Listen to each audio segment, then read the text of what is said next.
Welcome to the Full Court Entertainment Podcast. I'm your host, Sheldon Moore. That's my guy, Charles Jackson. How you doing, man? Doing all right, man. How you feeling, dog? I'm okay. I'm okay, man. Exciting hoops this past week. My Philadelphia Eagles are doing absolutely nothing in free agency so far. But we gonna get it together, man.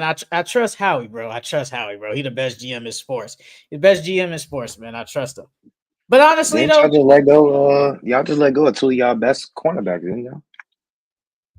we let Slayton and Darius we let Darius Slay go. That was for cap reasons. Milton Williams, who was one of our best D linemen, go. Josh Sweat, one of our best D linemen, go. Probably gonna let Mekhi Becton, who was really good this year on a proven deal from the Jets. We probably gonna let him go. I mean, this what happens when you win and people start getting paid. But Howie, man, he the GOAT, bro. I trust him, man. I trust Howie, bro. He gonna make a move, man. He gonna make a move.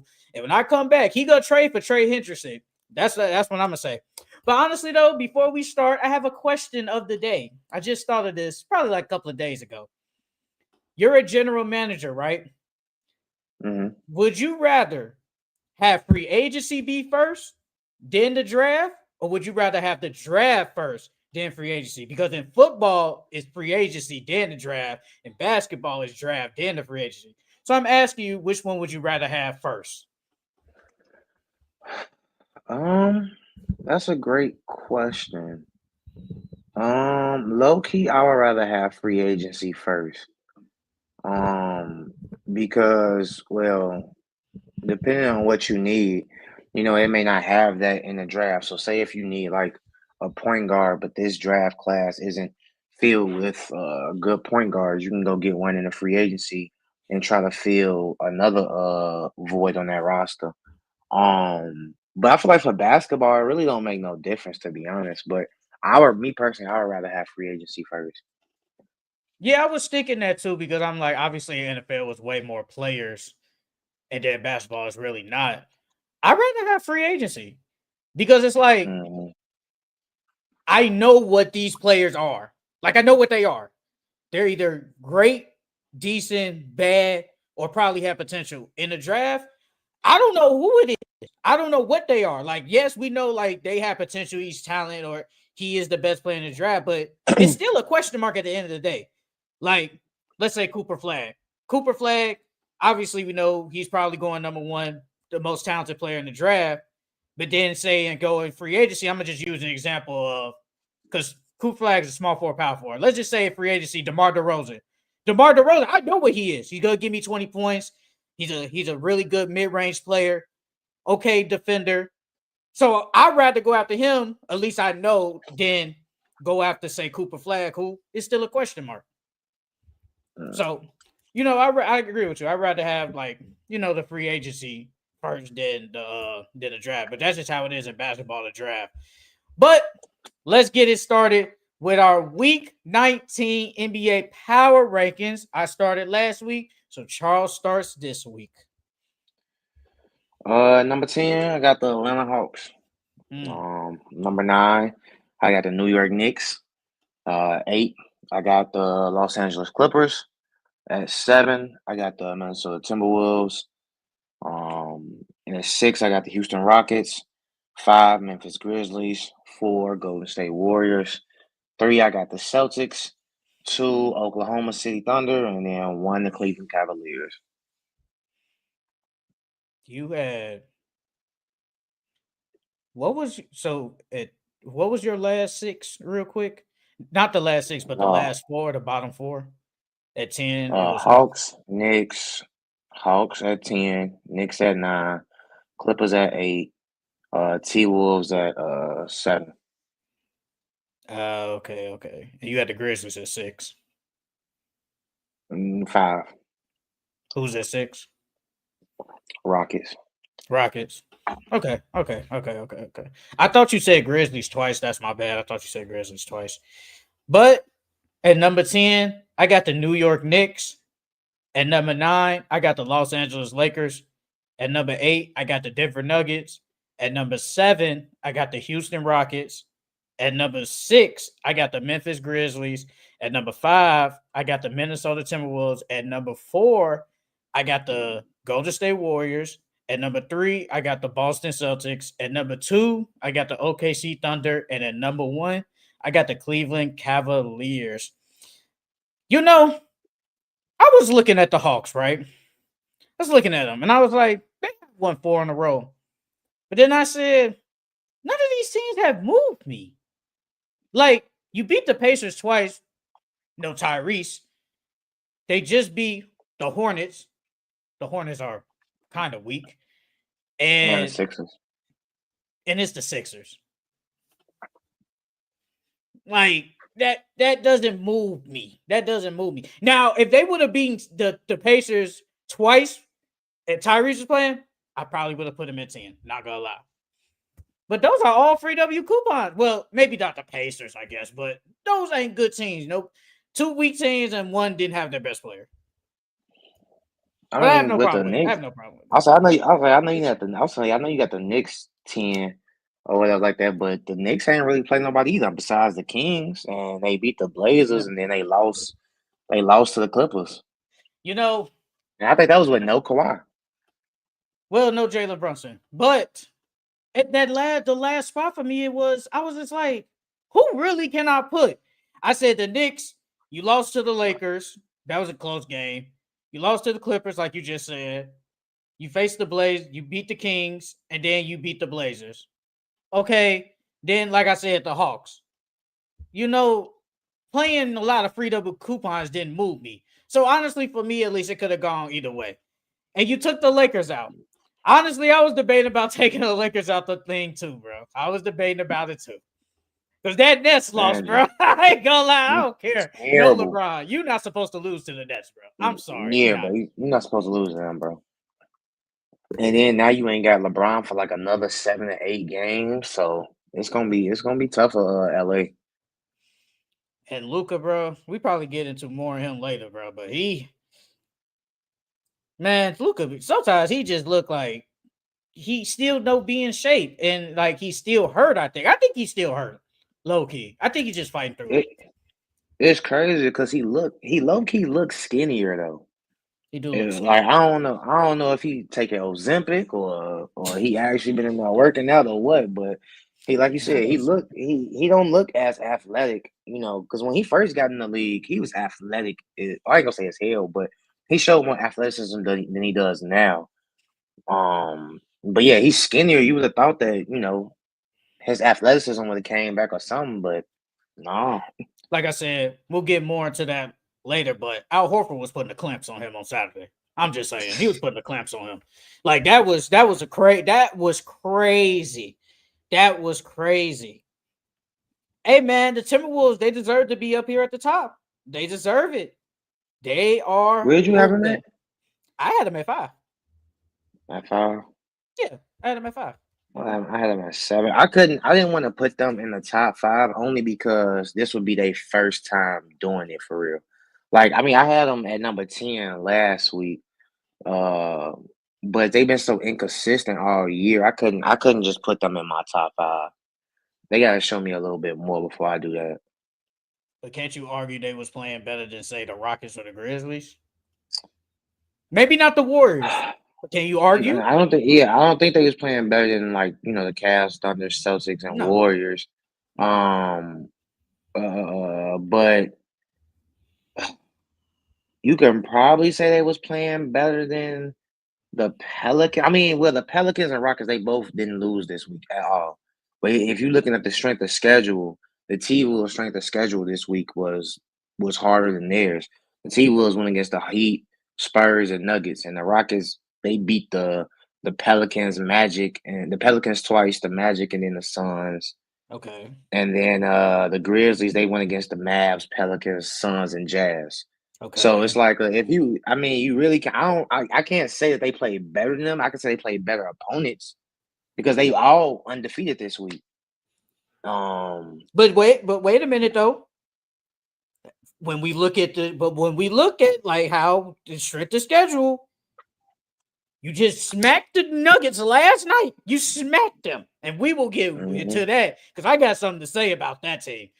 You just smacked the Nuggets last night. You smacked the Spurs. No Wemby. Get it. Understandable. But I remember last week when I was talking about the Knicks and when I said they don't move me against the Heat, they beat the Heat. And I remember you saying, you don't think the Heat is a comfortable win? And I said, no. But to you, it probably was a comfortable win. So from that Friday to now, you beat the Heat to you a comfortable team and to smack the Nuggets. Shouldn't that overtake the Grizzlies and the Rockets? They're higher than they're higher than Timberwolves on your list, right? Yeah, the Rockets and Okay, Grizzlies, yeah.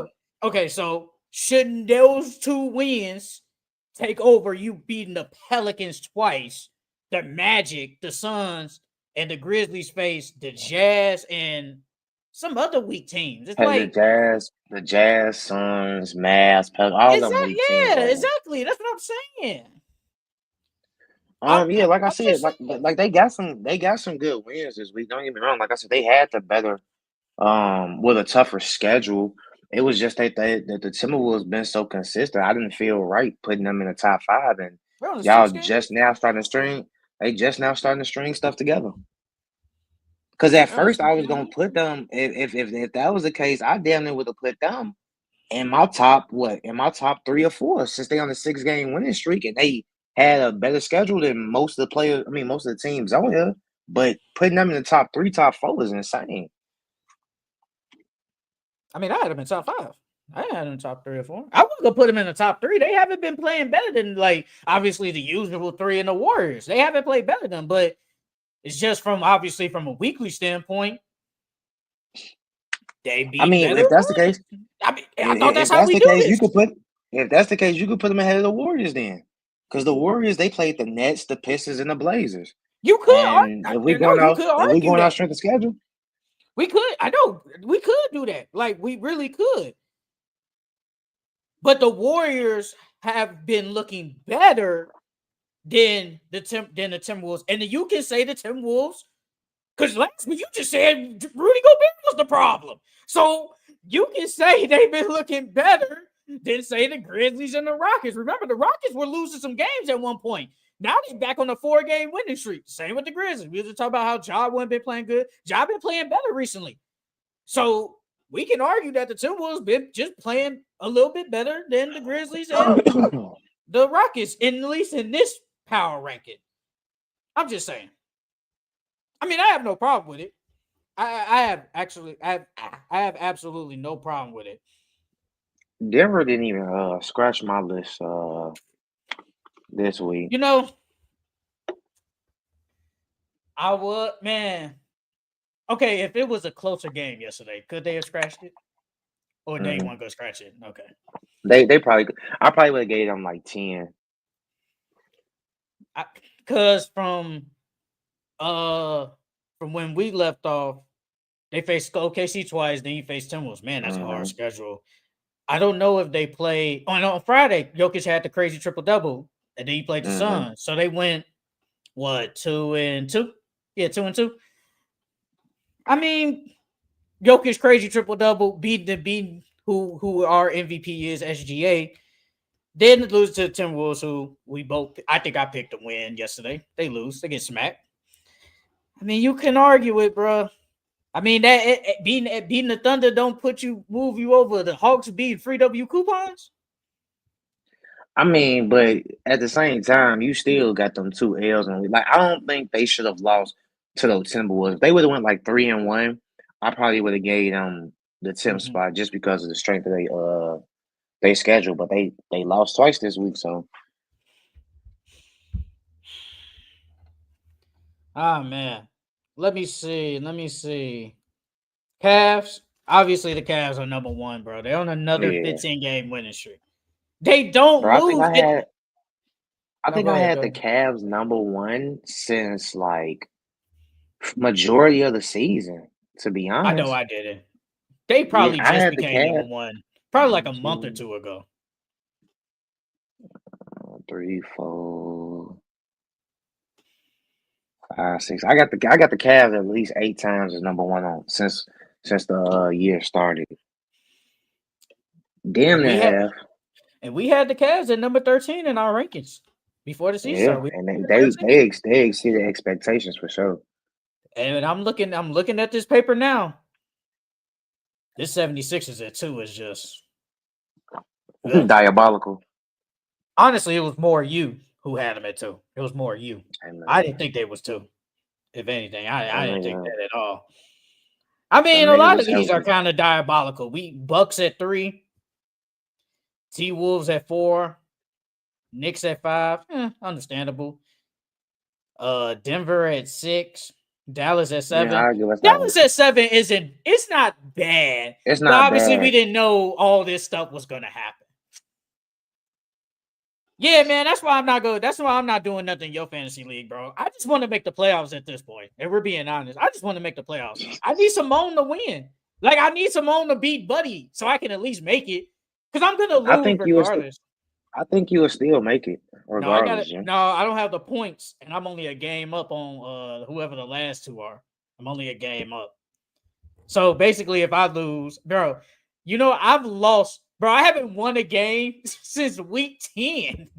I haven't won a game since week 10, bro. So you on a 9-game losing streak, G?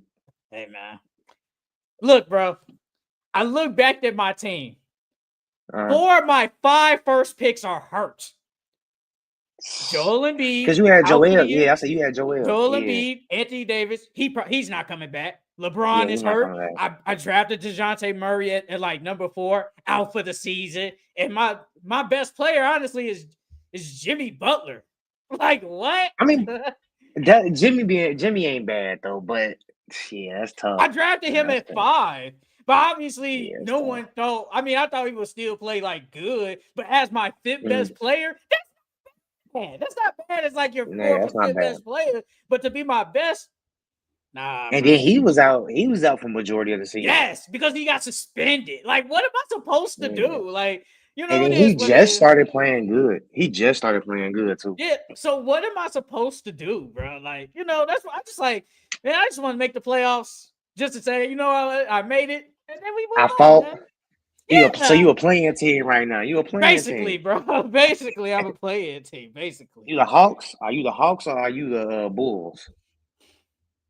I'm the Bulls, bro. At least the Hawks winning. Yeah. At least the Hawks winning. Bro, the Hawks have won more games than I have.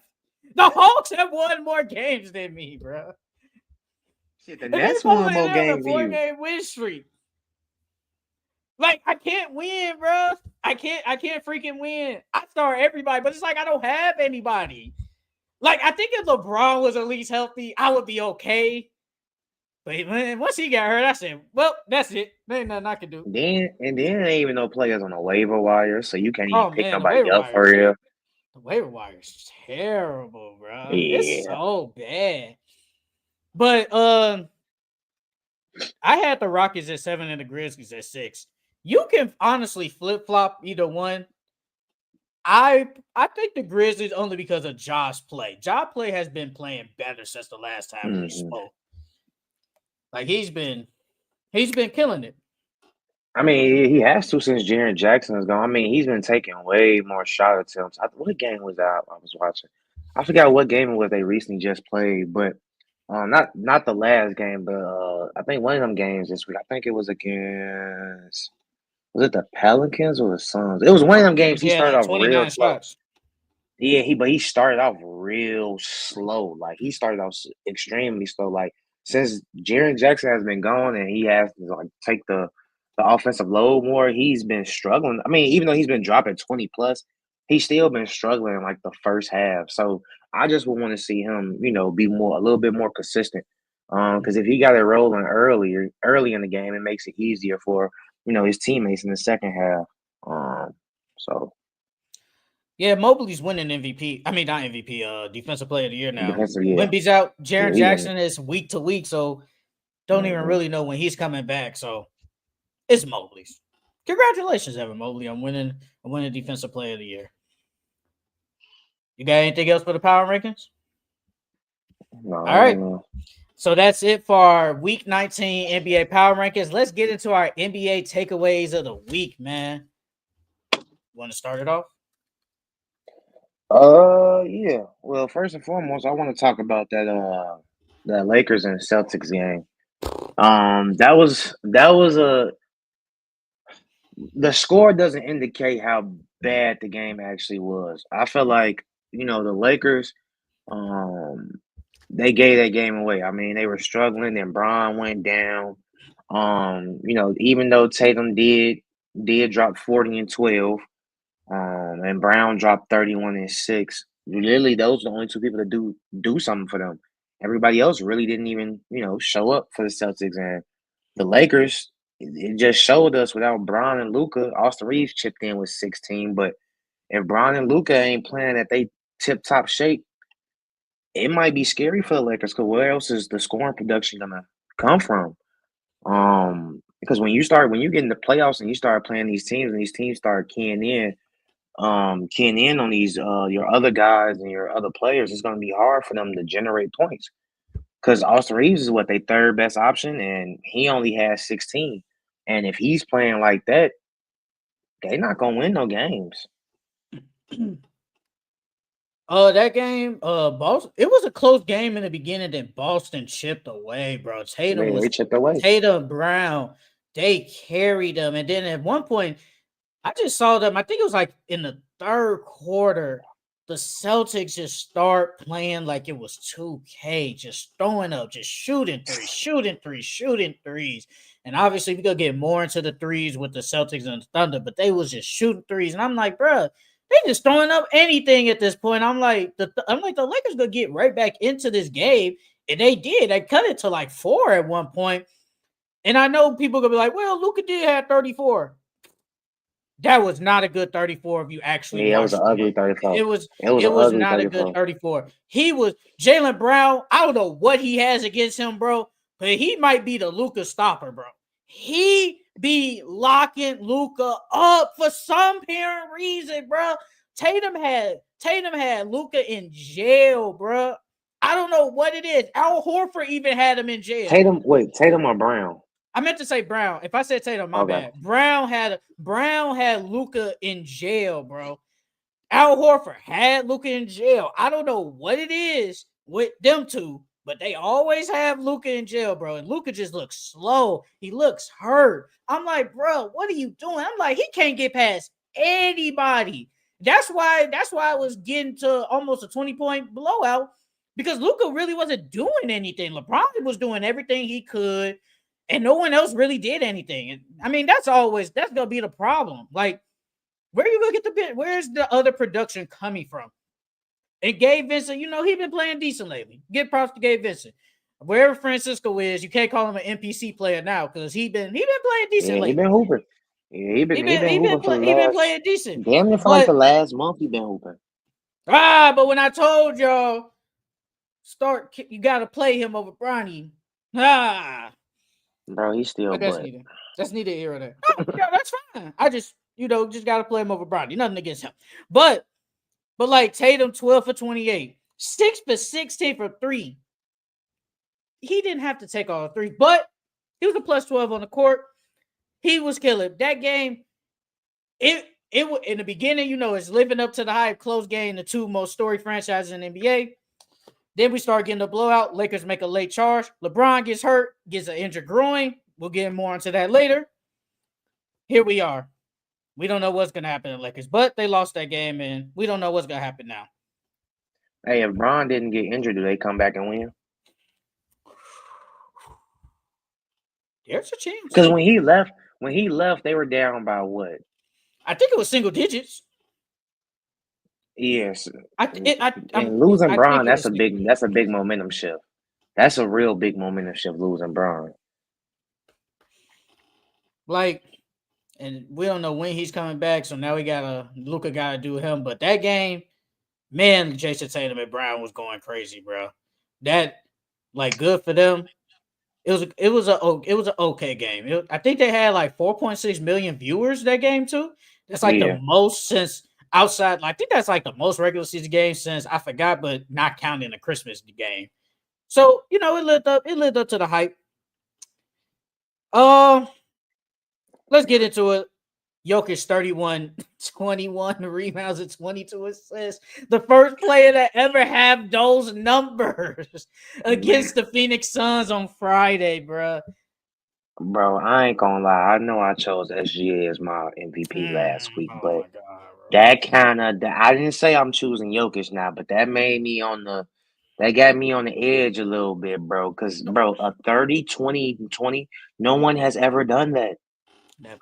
Like, every time I make a case for Shea and Shea do something wrong, here come Jokic. It be like, bro, Shea will do something wrong, Jokic will take a couple of games out, and then we come back right before the pod, and Jokic do some raw shit. And I'm like, bro, how can I can't not just put you in the conversation or not even, fake like you not, might win or not because it's like, bro, he's doing amazing things. He's literally like he said it himself. He's playing the best basketball of his life right now. And how can you not give it to him? Like he has a case to win his fourth MVP, especially This will after that. be this will be like 3 in like 4 years. Yeah, bro, that's insane. And like he said, I think he asked Russ, he was like, Russ, have you ever had a 30-20-20 game? He said, no, bro. No one Well, he averages, no had one what gets 20? that. He had He had 20-20 20, triple 20, double. 20. Yeah, Okay, but okay, 30-20-20. yeah. Which one's better, 30-20-20 or Luka when he had the 60? I think it was 60-20-10 triple double. This one might be better. That's me. That's I, just me, bro. I was gonna say that 60 though. That's the only thing. It's that 60. That's it. That's a 60 is a lot of points, dog. For one player in the NBA, that's a lot of points. But that 30-20-20 do look good though. I'm not gonna lie, that do look good. Let Especially me since see you're the what first player to ever do it. the first player ever to do this. Like, but I mean, we got one more time because at the end of the season, we'll give our final awards. We will give our finals. But that's crazy though. So the 30-20 game moved you, and also when he beat SGA on Monday, did Yeah, that move you that moved too? me. Yeah, it did. It did because he got his lick back. Now, if SGA would have sweeped them, then it's like okay, but they tied on the year. I think it's 2-2 on the year. Um, but then Jokic, he's the only big in NBA history to average 30, 10, and 10 too. I think he's the only player to ever average 30 to 10 and 10, right? 30, 10, and 10. The only Yeah. big. I think he'll be the first big ever, like big man ever that just averaged a triple double, period. I think he's the first player ever to average 30, 10, and 10 too. I don't think no player's ever done that. I doubt it. Bro, you gotta go So back yeah, to bro. maybe, maybe, And maybe like maybe like Wilt. don't get me wrong, Shea is definitely hoping he's definitely deserving of MVP, because he got his team the number one spot again, and he's like what 11, 12, 13 games and ahead of everybody else. So it's like it's hard not to argue that too, but man, bro, Jokic is hooping, bro. Luca This is has the year I felt like he deserved it. Last year, I don't think he deserved it. a I lot think of people SGA last should year have. thought Luca deserved it. A lot of people thought he Luka or did. SGA should have got it last year. One of them I should have didn't got it. think He should Luca have was got it gonna last year. win. I didn't think Luca was gonna win. Like I never thought it. But real quick, Luca had 60, 21 boards, 10 assists. So 60, 21, 10 versus 30, 20, 20.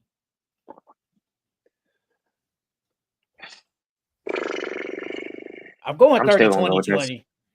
I'm gonna go with that 60-20-10. Because not Mm. too many people can score 60 in the league, G.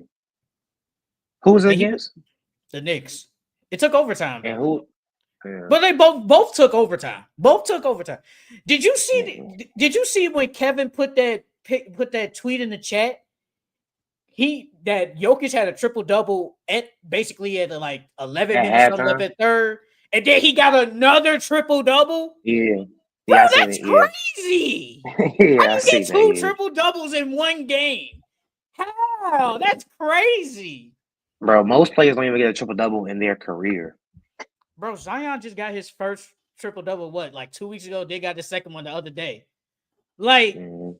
it doesn't happen. But what is your takes on the first game with the Thunder and the Nuggets? SGA, Um, I'm not gonna lie, real quick. He went off for 40 points, but at the same time, he wasn't really shooting that good up until the fourth quarter. Yeah, I was gonna say that first game, I thought it was good. I honestly thought the Nuggets was gonna pull away because that first quarter and that I think was it the first quarter Jokic had like 14, 15. Yeah, it was like the first quarter, or the first half. Jokic had like 14 or 15, but I think it was the first quarter. He had like 14 points, and then after that he got injured. Hardenstein had slammed him to the floor Mm-hmm. and he re-injured his right elbow. And then after that, he really didn't do anything the rest of the game. So I honestly thought the Nuggets was gonna win that game before the end. And then Aaron Gordon had went out. So I couldn't really like judge that first game for real. Yeah, the Thunder won, but the Nuggets wasn't really held. They didn't have any Aaron Gordon. Jokic got injured first quarter of the game, and he didn't look the same the rest of the game. Because at that first quarter, he was like, bro, he was shot hunting. He was making the case that I'm finna get y'all 40 tonight, and then that just stopped.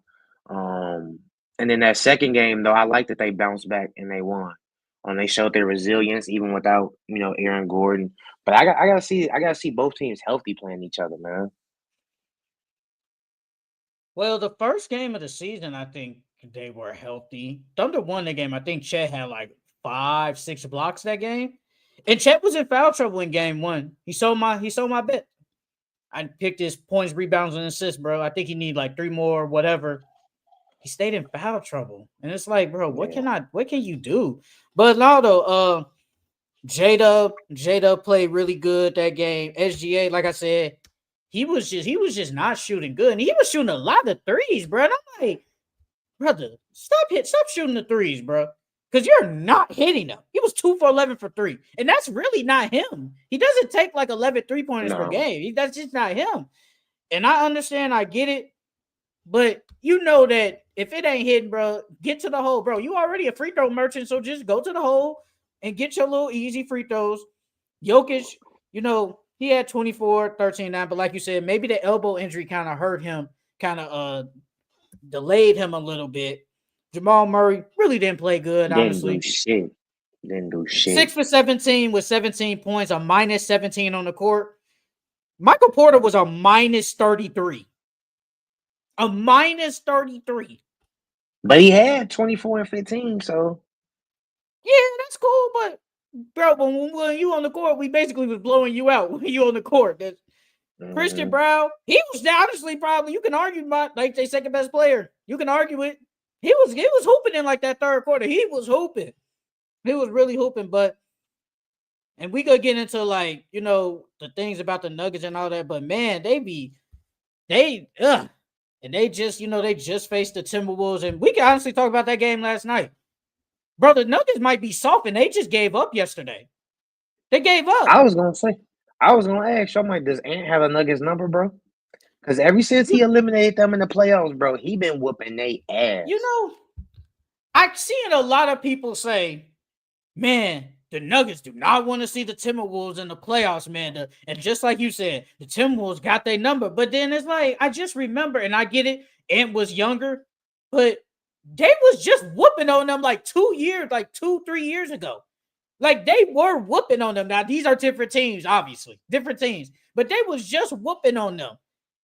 But so far, man, the Timberwolves they have the Nuggets number. I think I don't want to say they might be better than them. They're just bullying them, bro. They bully them. Yeah. We're stronger than you. Yeah. We're bullied. We just have the confidence that we can just beat you. And then Yeah. they Jamal Murray in hell, bro. Oh my god. Bro, from the playoffs to yesterday, Jamal Murray be in hell, bro. Like, it's like, what can he do? He can't do anything. Yeah, especially when you got because I ain't gonna lie, I like that they starting to play Terrence Shannon more. And Rob. I thought they should have been playing more earlier in the season just so they can get their feet wet a little bit earlier. But when you got Ant in the game. You got Jaden McDaniels in the game. You got Terrence Shannon in the game. Julius Randle and Gobert, or even if you go small and put Nikhil, Terrence, Ant, Jaden, and Randle in, like that defensive lineup that's kind of crazy, bro. They can switch anything. They can literally switch anything with that team. The only thing is, where's the offense going to come from? But defensive wise, they got some quality defensive players over there. You talking about Timberwolves, right? Yeah, that's why Jamal Murray being held. When you go from Ant to Jaden McDaniels, then you get switched on To to Terrence Nikhil. Shannon, then you get switched on to Nikhil. Like, bro, that's too many guards, defensive guards you getting switched on, It's nothing and they they can all do. play different. Yeah. Yeah. Like, who do you trust more if they face in the playoff series? Jamal Murray or Julius Randle? Low key Julius Randle, because I know at Mm, least with Julius Randle, he gonna rebound for me. He gonna attempt to play defense, and then he might give me anywhere between 15 to 18 points.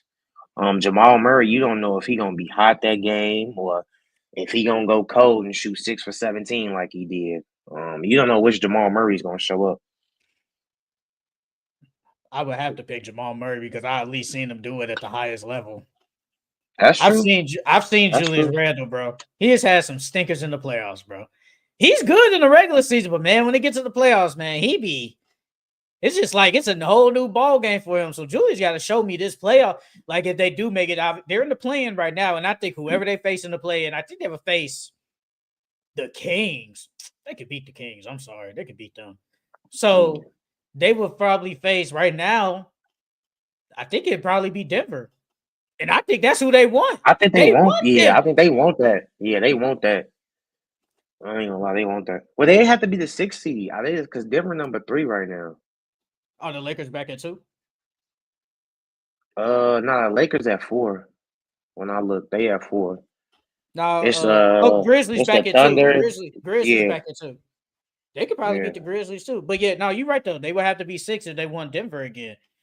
And it's funny because last week I said that the Denver would smack Golden State, but now against the Timberwolves, they ain't smacking them. That could go 7.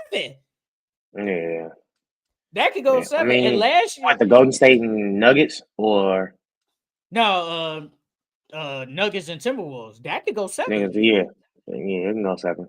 So, like you've always said it. It really just depends on matchup. I think the Nuggets match up better against the Warriors, but man, against the Timberwolves, bro, they can't match. I don't know, man, because Cause bro, Jokic got to deal with 3 big men, and they like you just said about the guards, they all play differently. Rudy Gobert, Julius Randle, Nas Reed, all 3 of them play totally different. So he hmm got to deal with that. Same like you just said with Jamal Murray, Jaden, and Dante, Nikhil. I It's forgot like about Dante.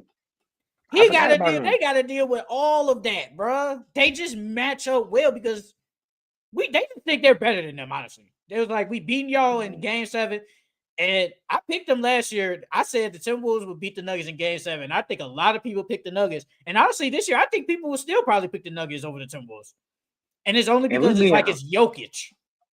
I'll say, but if we being honest, who on that team could guard it?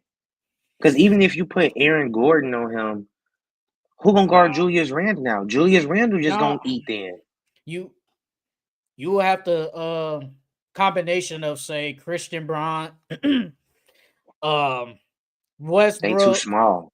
Peyton Watson in some spurts. Those are probably your They best all too perimeter small. defenders. And they all too small, bro. Either he gonna bully Christian Braun because he's bigger and stronger than him. Christian He Brown is might big not be too. able to. He ain't Anthony Edwards. He ain't no 6'6", 230, 240. Christian Brown was probably like 6'4". Yeah, probably about like 6'4", No, he's 6'5", 6'6", 215. 220. 6'6", 220. That boy do not look 220. He do not look 220. He look like he like 215. That's about right. That's about right. But and then Peyton Watson, I don't think they as strong as Ant is. But he's a Um good defender though. But obviously and he Anthony Edwards is fouls a different. lot. Sure. He Yeah, fouls a lot too.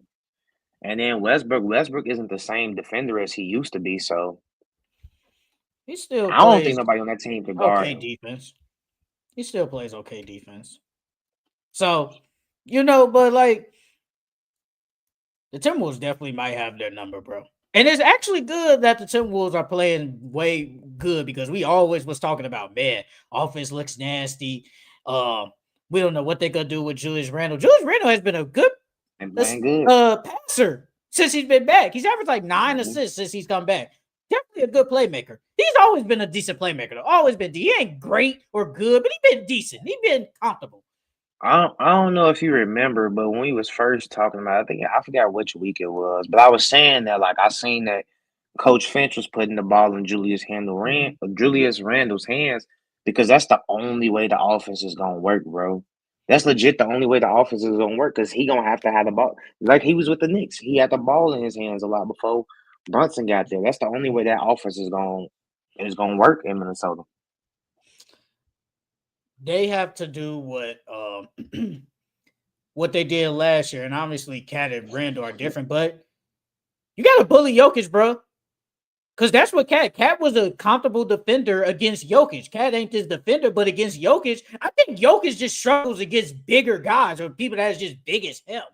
Like he struggles with them. Mhm. Obviously, like everybody always brings up the Lakers and the Nuggets series. You had the White, JaVale McGee, and you had LeBron.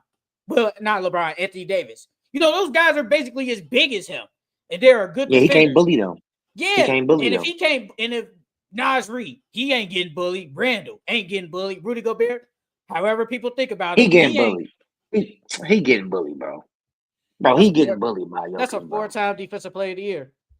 Man, that's He the stopped. softest full-time defensive player of the year I've seen. He stopped Jokic getting them boards though. He can't stop him Mm. from scoring. Hey, he gonna score regardless. He How gonna how score how you regardless. how you a full-time defensive player of the year and you can't even lock down nobody? I ain't never seen Rudy Gobert lock Whoa! down a top 10. I've never seen him lock down a Whoa! top center in the league. Name me one top center that he's locked down in Hold the on, wait a league. minute. Whoa! Hold on. So when he was winning, so when he won those defensive player of the years against in Utah, who was the center? Obviously, probably like maybe not even at that time. Joel. Joel like that really at that time frame? Because this is early, probably like 20. I think when did he win one, bro? He won a couple. I Uh, want to say, do I want to say 2019? I want to say somewhere around that year. Who was like that at that time? Jokic really wasn't like that. If you want to say DeMarcus, but I would have to see the stats. So it's like, what center was really like a Jokic back then? Like, that's what I'm saying. When did he win his 4 defensive player of the years? uh,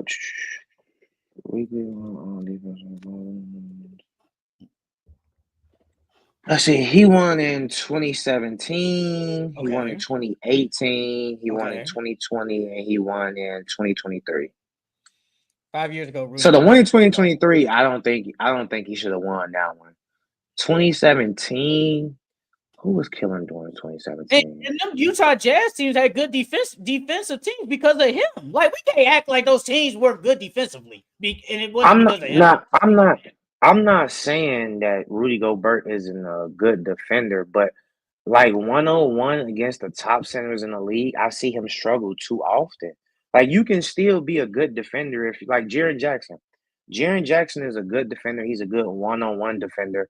Um but Rudy Gobert, I don't really think he's a good one-on-one defender. Most of Rudy Gobert blocks and stuff like that, they come from the weak side. They come from help side blocks and shit like that. I've never seen Rudy Gobert just lock down a top center in the league. I've not seen it at I all. think they're two deep. I think they're two different defenders, though. I think Jaren Jackson can guard, say, more forwards, maybe even some guards. If someone tries to go baseline, I think Jaren Jackson can hold his own. And if somebody tries to go for a layup, he can smack it with it. I don't think Rudy Gobert is like that defender. Whereas, last year when people was talking about how you the defensive player of the year and you let Luka hit that 3-pointer. First of all, it's Luka. Second of all, that's not Rudy Gobert's game. Like, what do you want him to do? Like, so we're shocked that Luka took him off the dribble and hit a step back three. Like, stop it. Like, we can't do that. Rudy Gobert, I think, is just more of a shot blocking big. Like, that's just what I think he is. I don't think he's these like if say let's just say DeMarcus Cousins. If DeMarcus Cousins, who's a good perimeter defender as a big, I don't think Rudy Gobert is going out to the perimeter and saying, man, here 1-on-1. That's not him. He's gonna stay in the paint. That's just how he is. And I think Jaren Jackson, now is he stopping DeMarcus? I don't think so. But I think he's more, I think he can do a better job at guarding DeMarcus. Jaren Jackson can do a better job at guarding DeMarcus than say a Rudy Gobert. That's all I'm saying. But I it's think it's vice Jokic. versa. What I do you think Rudy. expect? Like, what do we I expect, think bro? I think Rudy had a better advantage against DeMarcus only because Jaren Jackson's small, bro. DeMarcus Cousins is just gonna put that shoulder in that man. He gonna move it and dunk on his ass. But Rudy Gobert, even if you put that shoulder, he like Wemby. If you put that shoulder into him, you move him. He's still gonna put his arms up and he's still gonna be right there. So I mean, That's all I'm Francisco saying, bro. said. Francisco said 5 years ago, Rudy Gobert created COVID. Well, he didn't create COVID, but he did kind of shut the NBA down. Like, I can't say that he did. He did shut the NBA down. Can we talk What about Francisco Zion? say? What you say? Gobert is an excellent defender, but not a four-time defensive player. I mean, that's what I'm saying, bro. Like he's a great defender. I just don't think he was worthy of that four. That four. Now But his younger days, like them first two he won, I'll give him that. He was playing really good that year. But them last two, I don't think he in deserved them last two. 2020, you said he won in 2020, Yeah, right? in 2020, and then I think He was in still on Jazz. He was still on 2020, Jazz. 2023. 2023, okay, that's cool. I can get that one. 2020, he probably should have. And the other two, he definitely should have. He was a good defender, bro. Like, and he's going to the Hall of Fame, Yeah, regardless of what people think. Rudy Gobert is going to the Hall of he's Fame, going to the Hall of Fame, bro. If you bro. win 4 defensive players of the year and you don't go to the Hall of Fame, that's a crime. Bro, No I cap. think I think somebody said yesterday, man, if the Timberwolves just had Derek Lively over Rudy Gobert, this would be so much better because Nah, the offense. yeah, I was gonna say, yeah, but not really, because they use Derek Lively the same as they use Rudy Gobert. The only difference is Derek Lively will probably catch them lobs. That's the only difference. Bro, it's just Rudy Gobert just doesn't have an offensive game, bro. He just doesn't, and it's okay. It is what it is. He's still been in the league I've with no never offensive seen, game. bro. I've never seen a big that can't even. Well, he could dunk, but he barely dunk, bro. He can't even catch the ball, bro. No, he Every oop can't. I see it, and or even when Cat was throwing to him, bro, he wouldn't even dunk it. He'd catch it, come down, then dunk it, bro. Like I don't know whatever it is with him and oops, he need to get it figured out. They say his hands small as hell. No, it was actually. I think if you look on it, it's a YouTube video about like him not be able to like catch the ball and stuff like that, and just dropping passes. It's a video on YouTube because I Yeah, remember bro. Shondell brought it up. It's a video of it. So you go look it up. Hey, this ain't a takeaway. But what did you think of that video I sent you? What was it last week of Caitlin Clark? What did you Robert, think? Didn't I tell you though? I who told was you, doing it? man. Rob Parker? Of Yeah, Rob Parker? Rob Yeah, Parker, bro. bro. He's Did I tweaking, tell you, bro. bro? That man tweaking, bro. I can't believe he said Caitlin Clark is the reason why the All Star game was not successful. Are you serious right now? Like, dog. First off, this is not even her league. This is the men's league, bro. So what does Caitlin Clark has to do with the NBA's All Star weekend? Nothing. She has nothing to do with it. And his reasoning was that she could have helped with the ratings. Bro, if you have to pull a no disrespect to them, but if you have to pull a WNBA player to the NBA just to make y'all ratings better, that's a problem. That's a problem. I'm not saying it wasn't a good idea, but you shouldn't have to rely on Caitlin Clark in order for you to have better viewership, bro. Like, come on. I told you, man. These old media people be hating, man. We'll get into that later because I have the quotes. But them people be hating. And I'm like, so we're faulting Caitlin Clark for basically wanting to participate in a 3-point contest in her own league. That's what we're doing. She said she And wants she's to never even compete. done it before in her league. Why would Exactly. she? Why would she compete in the NBA All Star game first when she's trying to grow the WNBA and she hasn't even been a part of the All Star game before, Jay? That makes no sense. Like, so I'm upset that Caitlin Clark wants to basically play her All-Star weekend. Like, that's what we're doing. Like you said, Why do we have to get Caitlin Clark in the first place? That's already bad enough that we have to even basically get her. And I think the NBA would. I know All-Star Game is way gone, but I think they was definitely rooting for that, and it didn't work. It didn't work. But Because that would have been the biggest attraction that entire weekend this year if she would have of course, participated. of Her, course, because Steph would have participated, and then I if think, Caitlin Clark, I think they tried to get Sabrina and Caden Clark, and I so it think would have Clay been would have like did it Caden, too. yeah. So it's like, yeah, that low key would have been the best attraction the entire weekend. Hey man, Zion another triple double. Yeah, 22, 10, and 12 against the LA Clippers, man. I'm telling you, man, Zion Williamson, he's a dog. I'm starting to see people talking about. I ain't going that far, but people talking about he a top man when healthy. He top 12 in the league when he healthy. I ain't going I that say far just 15 for yet. sure. I say he I'm top still 15 for going with sure. When he 20. I'm healthy, going with 20. I'm when he going with 20, healthy, bro. yeah. I'm going. Um, I'm going 20, go bro. ahead. No, I'm just saying I'm going 20. I'm staying at 20. I see now. This is the thing. This is the dilemma that I have with the Pelicans now. So last year when they put the ball in Zion's hands, and this year we seen that it works. Now, but the only thing is now when Dejounte Murray comes back, what are you gonna do? Because Dejounte Murray really isn't an off-ball player, and CJ can play off-ball, but you want the ball in Zion's hands. That team is gonna have to be constructed almost like a LeBron team.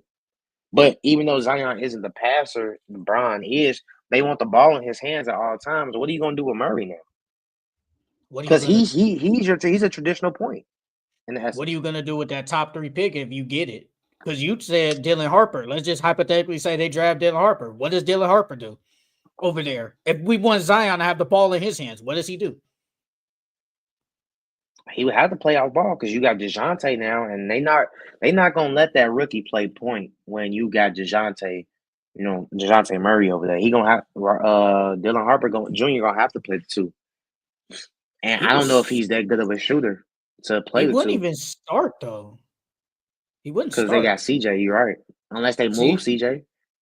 yes, unless they move CJ, but for now, because you got CJ, Trey Murphy, so good. Herb Jones, great defender. And Misi has played good. Played good for them. So can't even really start him. And DeJounte, whenever he comes back, there's a chance he might not come back next year because he tore his Achilles. So he might just take that year off. There's a chance. Because I think he tore Yeah, because his in it like take February. yeah, I think they say it take like 12 to 18 months to come back from a Achilles. Achilles. Yeah. It's So yeah, it if usually we takes do a like the year. quick Yeah, if we do like the quick recovery, that'd be basically after All-Star break. And ain't no point in coming back next year if we being honest. If you coming back after All-Star break, because he's still gonna have to ramp it up. He's still gonna have to get his conditioning and stuff right. So he might not play for real until now. And at that point, it's gonna be too late to come back in the season and try to gain your rhythm and make a push for the playoffs. You gonna fuck around and end up getting hurt again. I just want to give a shout out to Zion, man. Zion is he's really good, man. That's why I like him when he's healthy, bro. He gonna put up some good numbers. Next year he's gonna play back to backs, but this year he's not playing back to backs. He said he could play back to backs, but the organization not letting him. So we just gotta wait and see because we seen fully healthy Zion, but he got hurt in the play in, and this year he's been hurt. So next year we should see a fully healthy Zion. It's every other year. It's every other year. You got any other Uh, takeaways? Yeah, last takeaway I got is that Knicks versus that Blazer game. Mikal Bridges hitting that game Oh, winner in OT. Yeah, in OT.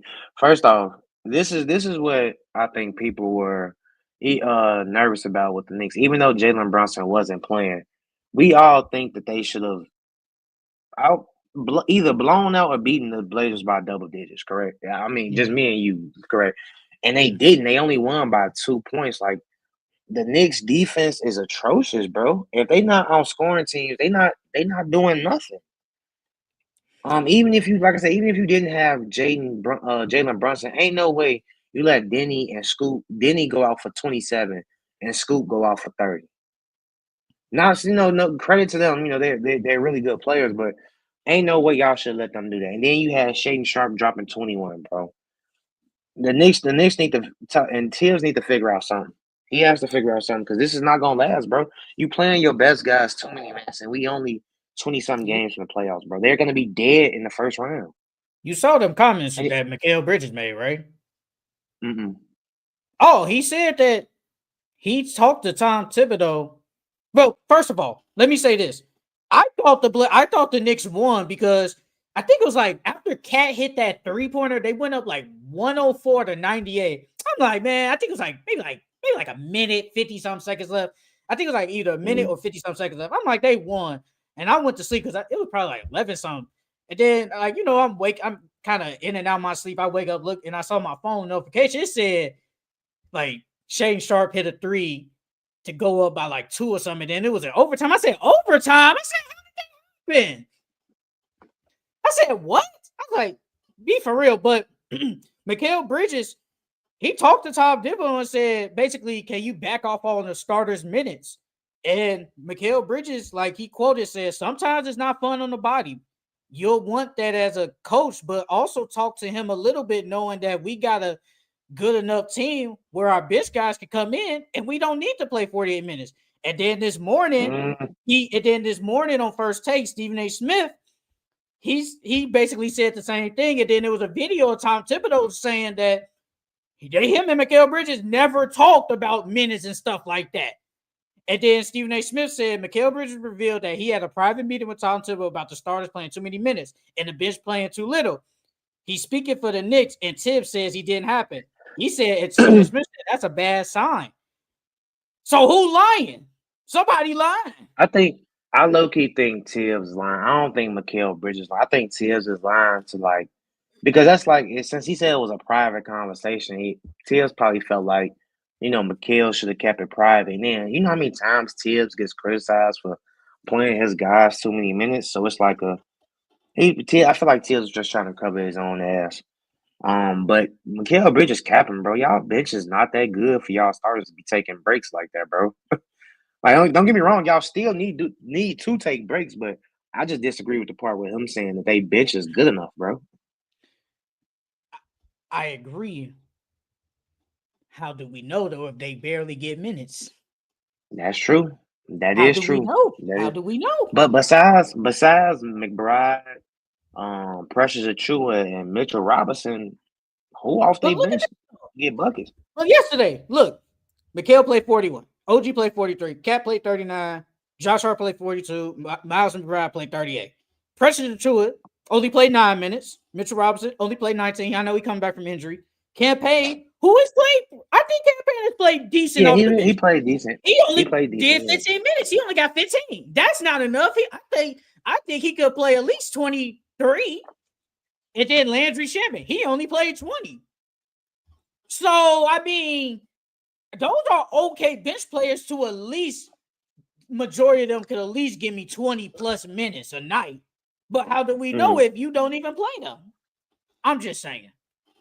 Maybe I don't know. Maybe it's he don't trust them defensively, because that's Tom Thibodeau's whole thing. Like if you're not playing defense, he not playing. Like when Cam Reddish came there, we thought Cam Reddish was gonna get ticked, I thought so and too. he didn't, and that's because Cam was messing up on defense. He wasn't learning the defensive schemes, and he wasn't executing on the defensive end like Tibbs wanted. So But maybe Tibbs that's ain't it. one Cam though. They said Tibbs ain't won him. The front office wanted him, but Tibbs didn't want Cam. And then he never really played him like that. But I mean, bro, if your guys, I know they're not saying it, but it was a video. It was a on Josh Hart and Jalen Brunson podcast. I think was talking about. I didn't really watch it like that, but they had a little segment about like the minutes and stuff, and they basically said, "Look, we just play basically." And I mean, Tom Thibodeau, he's going to play his guys. I've always said he's going to play his guys. He trusts these guys because I remember maybe like 3-4 years ago, I wanted Emmanuel Quickly to get some more ticket his rookie year, but he kept playing Elfrid Payton weak ass. He was playing them, and And Elfrid Payton had look what no Alpha lick of Payton at offense. now. Look what Alpha No, Payton is at now. I don't even think he in the league. no, he's not. But that's what I'm saying. And then if you're a rookie, he's really not gonna trust you. Like that's just facts. He's just not. He just don't like unless you Unless a you like a high top pick. 5 pick, bro. Yes, Yeah, bro. You gotta be a high pick. that's the only But way. he's like, bro, you can't tell me Quickly one better than Elfrid Payton at the time. You can't. You can't tell me that, bro. Like Elfrid Payton is not even a good offensive player. Now, defender, different story. I think he's pretty decent And pretty playmaker. defensively. But Quickly gives you way more offense than Elfrid Payton, and you sure will start him. But Thibodeau, man, and I think he'll never stop it. He's gonna play his guys, and if that's 40 plus minutes, it's gonna be 40 minutes, man. Once we get to the playoffs, prepare to see 43, 44 minutes. It's Yeah, bro. gonna Because happen, bro. like Mikal said, like that's that wear and tears on your body. By the time playoffs come, bro, their legs are gonna be gone. And if they legs are gone, I mean, because the Knicks, they low key mostly a jump shooting team, a jump shot team, bro. Like, don't get me wrong, they drive the basketball, but I would have to look up their points in the paint, where they rank points in the paint wise. But from what I see every time I watch them, they mostly a jump shooting team, bro. And if your legs are gone by the playoff time, them jump shots not gonna be going in like that. So Tibbs got to do something, bro. We got 20 something games left. That's enough time. That's enough time for you to rest these players or to get some bench players to, come in and play some more minutes. And then on top of that, if you letting these bench guys play, regular minutes, 20 something minutes and stuff like, it gives them confidence. It boosts their confidence. They're ranked And then on top of fifth that, by the time they rank fifth points in points, paint, get scoring wise. 53 points in the paint. Hmm. Yeah. But yeah, it gives your bench guys more confidence. So by the time playoff comes, they're gonna be knocking down shots and they're gonna be ready to play and they're gonna be ready to hoop. But he don't play them. So say Cat or Brust or somebody gets in foul trouble in playoffs, now they out there like a deer in headlights because this is their first time getting minutes in however many games. So Tibbs need to figure that out. I ain't playing for Tom Thibodeau. I know you said you could. I ain't playing for the man. I ain't trying to die out there on the court, bro. No offense. But I ain't trying to just bro. I'm not playing all the minutes. You a hooper though, so you know you love to just play forever. Hell yeah, I love to play the whole damn game, especially if I'm All in right, shape and my all right, body can handle it. all right. Not So for no 82 games though. I don't want you to come on to the bench, but I don't want to see that. I Boy, don't want to see no breathing hard though. that's exactly, nigga. That's You better be exactly how breathing it's through gonna your be. nose. I gotta see you breathe through your nose. I ain't gonna be asked to be taken out either. I'm only gonna get out when he tell me to get out. Yeah. All right, though, man. That's it for our NBA takeaways of the week. Let's get into this Boston Celtics and this Oklahoma City Thunder game, a finals preview. The Thunder, they won, what was it? 118 to 112. Shea Gilders had 30 points. Jason Tatum had 30 points. Jaylen Brown did absolutely nothing. He was in jail too. Nothing. He was in jail too. But the story of the game was the Celtics shot 63 threes. 31. They went 20 for 63 on 31% from the three. And also, they said was an NBA record. They attempted 22 threes in the first quarter. They had more three-pointers than twos. So, what did you think about the OKC and the Boston Celtics game yesterday? Well, first and foremost, I think you said it earlier. When they played the Lakers, and they let the Lakers come back, and they shot a bunch of threes in that third quarter. Well, we obviously know the Celtics are a live and die by the three team. But this just shows that, when you play these good teams and you shooting all these threes and you not hitting, you're easy to beat. If we take away your three, you're easy to beat. You're predictable. If it ain't a three or a layup, y'all maybe Jason Tatum will probably shoot a mid range and Jalen Brown and Derek White. But other than that, no one's really taking mid ranges on their team. No one's really getting layups on their team. And that's gonna make you guys predictable and easy to beat. To be honest with you, earlier during the year we were saying that the Celtics were coasting. I'm low key starting not to believe that no more because I feel like when the time it gets to the playoff time and you guys still playing like this, y'all gonna get knocked out. I still think they're gonna make it to the conference finals. But if you guys get to the conference finals and you face a whatever team, say you face the Cavs or whoever, y'all gonna be easy to beat by those threes, bro. The Thunder went to a zone, and that's why they was taking a lot of threes, but they were missing.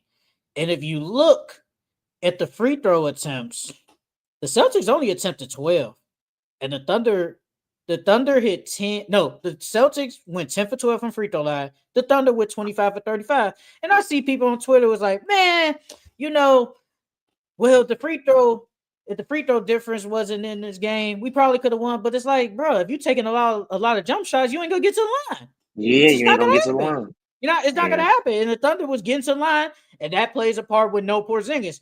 And we'll get into that later. But I'll say this: an X factor for the Celtics is Porzingis. They have no paint presence. Like they just don't. Like, yes, we can Jason Tatum 6'10", Al Horford, yada yada yada. They just don't. They just don't have a paint presence. They yeah. just And Al don't. Horford he too old, and Luke Nort, he's too slow. And Chet Holmgren was the difference in the game.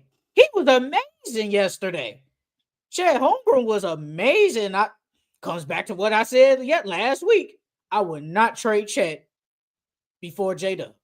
I'm keeping Chet before J-Dub. Nothing against J-Dub, but I'm just keeping Chet. But Shea, he was showing why he the MVP yesterday, bro. Especially against, obviously he played the Nuggets twice, and then he plays the Celtics, and here we are. He has a 34-point game. Mm-hmm. Like Shea was on a mission, but it's the threes, and then just the defense. The defense was okay, but just too many threes, man. That's the difference, bro. The Celtics can't hit their threes, like you said. The team gonna be like, man, they can't hit, bro. We can beat them. We can beat them. Can't hit their threes because they live and die by three. And I will hope Jaylen Brown plays better than that. Like he fouled out. Like you're the second best player on the team. You can't. We need you, bro. You Yeah. can't be getting clamped either. You can't. We need you. You're a Finals MVP, or Eastern Conference This Finals is MVP. We need that. this is exactly why I don't get why people were saying that Jaylen Brown was better than Jason Tatum, bro. Because don't get me wrong, I'm not saying players can't have stinkers or nothing like that. But bro, you in a big game like this, when have you seen Jason Tatum have? I'm not gonna say he never had a stinker in a big game like this, but I feel like Jaylen Brown has had more stinkers in big games than Jason Tatum has. I feel like Jason Tatum, like I said, correct me if I'm wrong. I'm pretty sure Jason Tatum hasn't shown up to a big game, but from my recollection, I have not seen Jason Tatum not show up in a big game.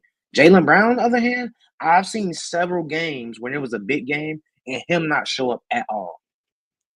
So I don't get why people saying that Jaylen Brown's better than Jason Tatum. He's not. He's really not. Jason Tatum almost had a stinker. Game 6 against the Philadelphia 76ers. He was bad that game. He was bad, but he came clutch and them that hit them 4 3-pointers in the fourth. He came up, but he almost had a stinker. He did. That was bad. But I mean, people just, they like the aggressiveness. They like the if you want to say Jaylen Brown is a better two-way player than fine by me. But they like that Jaylen Brown went up against Luka one-on-one. They like the aggressiveness. Like, like when Jason Tatum dunks, you don't sense the dunk. You don't feel the dunk. But when Jaylen Brown, he's like, oh, you sense it because it's a Yeah, it's powerful power. dunk. Yeah, People like that. But Jason Tatum, I've always said, nothing against Jaylen Brown. He's just not better than him, bro. He's never been better than him, and he no, you're probably not. won't be better than him, man. But you can't give me 5 for 15 for 10 points. You can't. And foul Yeah, out too. bro. You can't do Yeah, that. We can't. And I'm not and Derek White, he's 7 for 14, 22 points. You can't foul out either. Just can't. bro. Jason, It's you no can't way leave in Jason hell, Tatum out there to dry. bro. It's no way in hell Jaylen Brown should be scoring under 20 points any game, bro. I don't care who the team is, bro. If you're that guy, you're the Finals MVP and all this, that, and the third, bro. Ain't no way you're supposed to be scoring under 20 points a night against no team, bro. No team. I don't care if it's the Thunder. I don't care if it's the Cavs. I don't care who it is. You shouldn't be scoring under 20, bro. Everybody was a minus outside of Tatum, and he was only +4. But look at this. Jason Tatum, 4 for 13 from 3. Al Horford 6 for 12. That's 50%. Drew Holiday 1 for 7 from three. Derek White 6 for 12. Jaylen Brown 0 for 5. Even Peyton Pritchard 2 for 9 from three. Look at all those threes they taking. You live and die by the Bro, three, man. That's their motto. ain't no way Al Horford should be taking 12 threes, bro. I'm But not that's gonna what lie. they've That's been. kind But of he's insane. been like that though. He's Yeah, been like that I for know like the past I know. like 3-4 years. Yeah, I know he's transitioned his game. But at the same time, bro, he still shouldn't be taking on 12 He threes. be hitting them though. He, yeah, he do. But when he not, then what? That 2 for 12 from three is gonna look terrible. Because Al Horford can still bang in the post. It ain't like he can't bang in the He post still. can, Just but that's not his game. yeah, the Celtics, bro, they make themselves easy to beat when they sitting here shooting 63s in one game, bro. You make it too easy for y'all to beat. Because I even want when to. Porzingis comes back, like yeah, Porzingis, you could put they like to put Porzingis down on the block, but for the most part, Porzingis likes to play in The that mid free throw post. line area, Mid yeah, post. the mid post, that free throw line area, and he likes to play out on the perimeter, bro. So it's too many jump shots. They need to drive more. Way too Ken, many jump shots. Kendrick Perkins said that the Thunder should not be favored over the Celtics if they meet in the finals because he said they was missing Porzingis. But then I can also say the Thunder was missing J Dub and they still won the game. Hmm. So, and J Dub is a great piece for them. He's a good defender. They're basically their second scorer on the team. Cause Chet, since he's been back, he ain't been like amazing like he was last year, but he's still been good. But like I said, Chet was the difference yesterday. Like he just Hmm. was, and he just makes things so much easier, bro. He's so good. But the Celtics, man, I just need help from everybody else, bro. Jaylen Brown, I need you. You can't be getting clamped. You can't. I know people say you got no left hand because he showed did that yesterday. He did like this and lost the ball at midcourt. Like, bro, what are you doing? Like, what are we doing? Like, I know people say you got no left hand, bro, but Jason Tatum, man, he Shit, gonna come to Donovan Mitchell play. said it during the All Star game.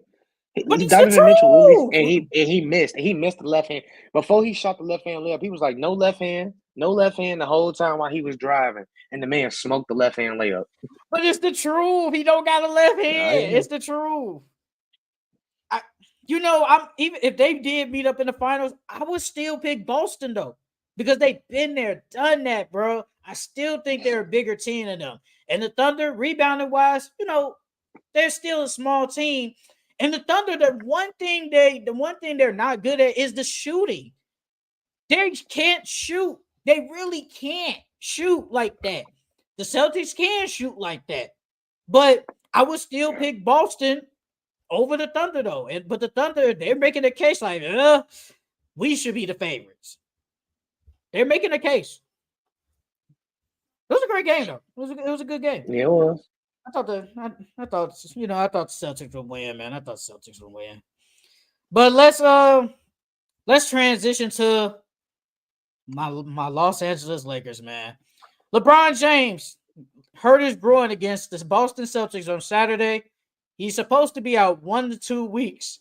And then we saw the next game, the Lakers played against the Brooklyn Nets, and they lost the game. And Luka Doncic struggled really badly. It was bad.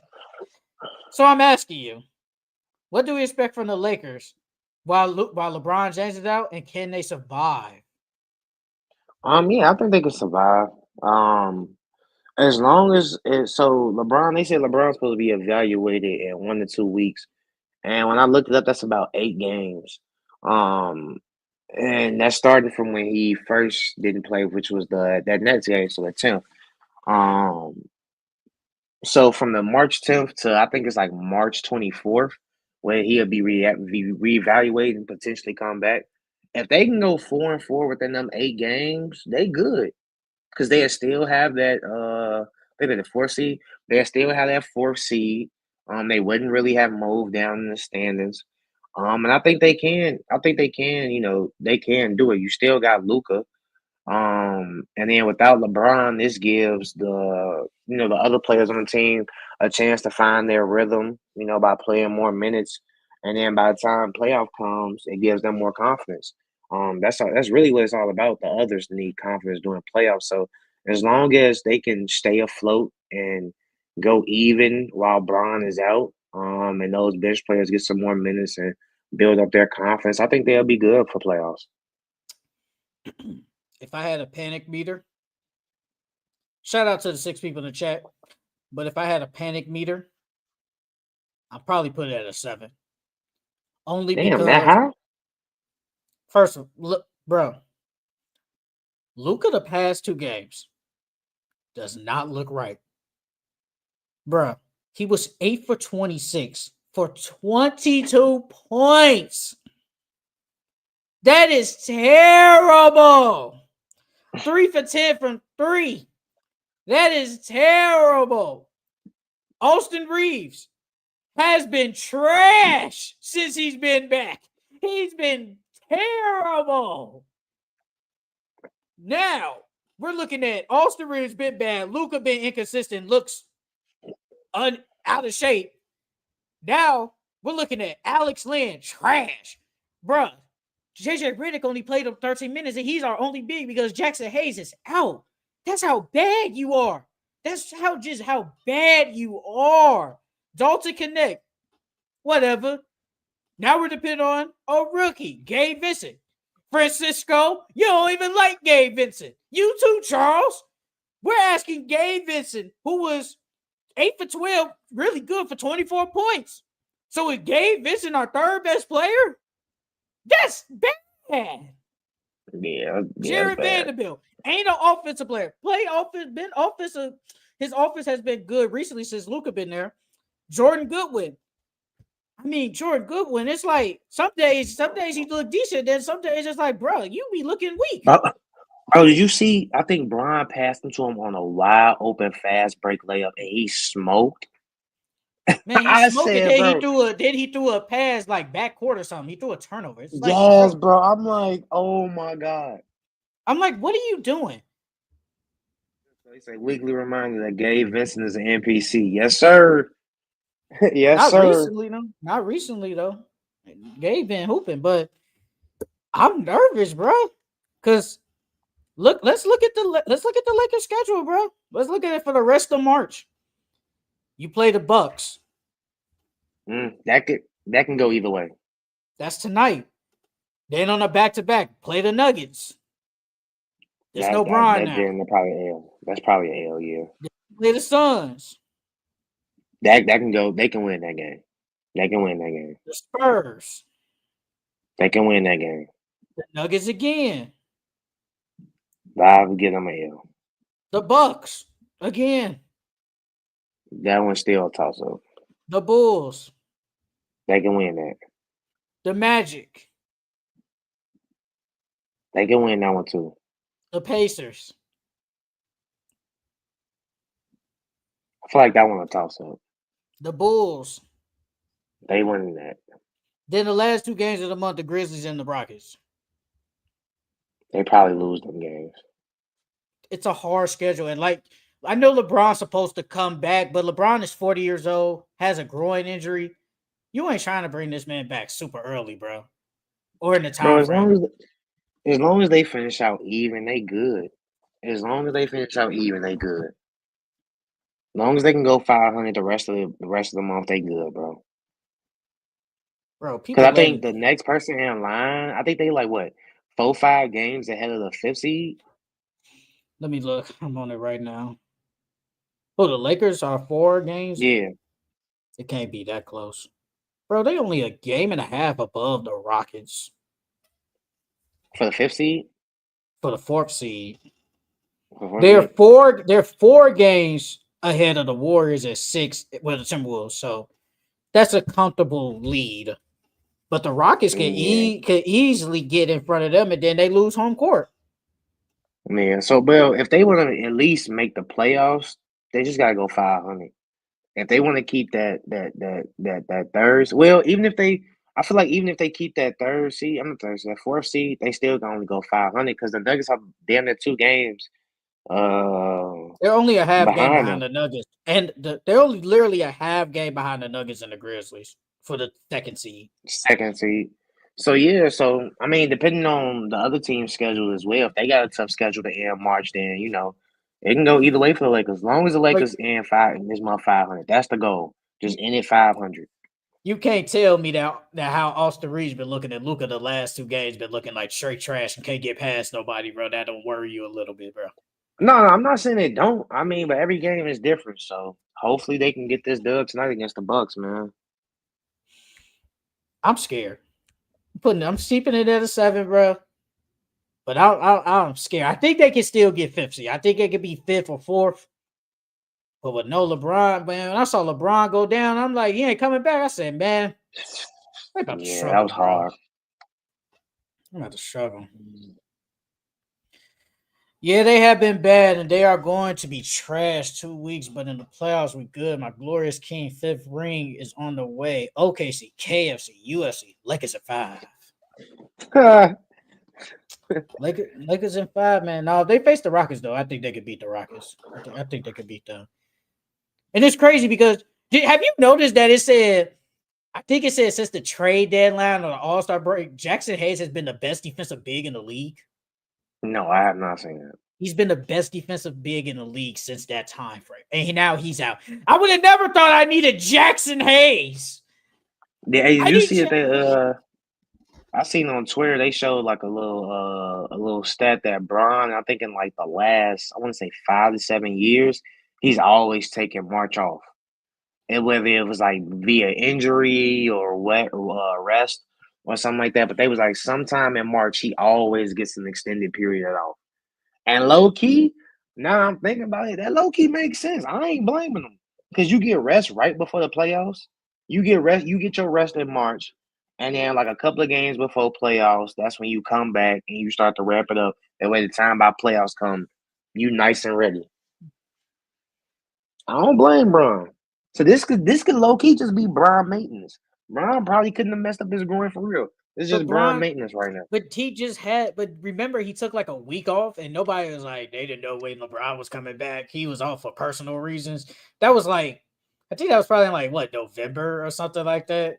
Like he just took a Same break. thing. It's the same thing. This time, but yeah, he 40. He don't play like a 40-year-old. No, that don't mean he ain't 40 though. Like a 40-year-old.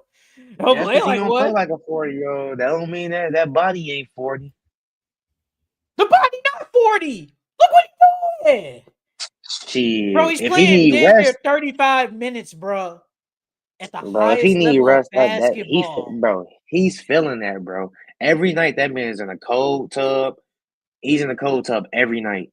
Could you do he a got LeBron ice workout? on his knees and hell no. Hell no. I don't think nobody unless you in tip top shape, I don't think nobody can do a Bron workout, bro. He work out like 2-3 times a day. Nah, I ain't doing all that. And it ain't like it's just no. I mean, granted, he probably had like low maintenance days, but like for the most part, Bron is high intensity workouts. Could you do a Kobe Bryant workout? Hell no, bro. Them niggas work hard. They work hard. Let me say this. I ain't gonna say I can't. Like just me doing it right now. No. No, I'm talking about working out with Kobe. If Kobe asks you want to come work out with me tomorrow morning. Yeah, if we doing it continuously, yeah, I eventually get used to it. But right off that, no, cannot do that. So if you was walking down the street, you saw Kobe Bryant, y'all was talking whatever, and he say, "Hey, bro, you want to come work out with me tomorrow morning?" What you gonna say? Yeah, of course I'm gonna say yeah. That don't mean I'm gonna be able to do the workout, but I'm still gonna say yeah. And then he gonna say I want to, because I think there was stories. He was like, he always meet you at like 5. I think it was like 5 in the morning or something like that. So here you go, gotta wake up. But knowing Kobe, he probably get there like 4 in the morning. So honestly, you late. Yeah. So you late, brother. Now you got to do all this extra stuff. You gonna throw up. That's gonna happen. You're gonna throw up. I can't even do a Javon workout. Boy, I worked out with Javon one time when we were still in college. Boy, damn near almost died working out with that dude, bro. Javon, you saw, I think you seen Javon. That's a swole dude, bro. That's a swole, tall, light-skinned dude. Like he work out, bro. I'm like, and then I've never worked out with him ever again. We always went to the gym together, but we always did separate workouts. But I never worked out with that man ever again, bro. I'm not dying, bro. My legs were cooked. Boy. I was tired. But no, though, man, I'm scared for the Lakers, man. I hope we can stay afloat while LeBron is out. I hope Luka could get it together because the last couple of games he been trash. Austin Reeves been trash, but I believe in Luka, man. I believe in him. But let's get into probably the biggest story of the week: LeBron James versus Stephen A. Smith. Obviously, we seen the video. LeBron James, and I think a lot of people thought this was after the game. This was during the timeout. LeBron during the Yeah. timeout, he goes up to Stephen A. Smith in the third quarter, and basically, I'm making this short as possible. Stop talking about my son. And then Stephen A. Smith goes on, he's going on the national tour talking about this. And he basically was saying this wasn't about Bronny. It was basically about you kind of, I'm paraphrasing, putting all this pressure on your son. And a lot of people are saying LeBron did the right thing.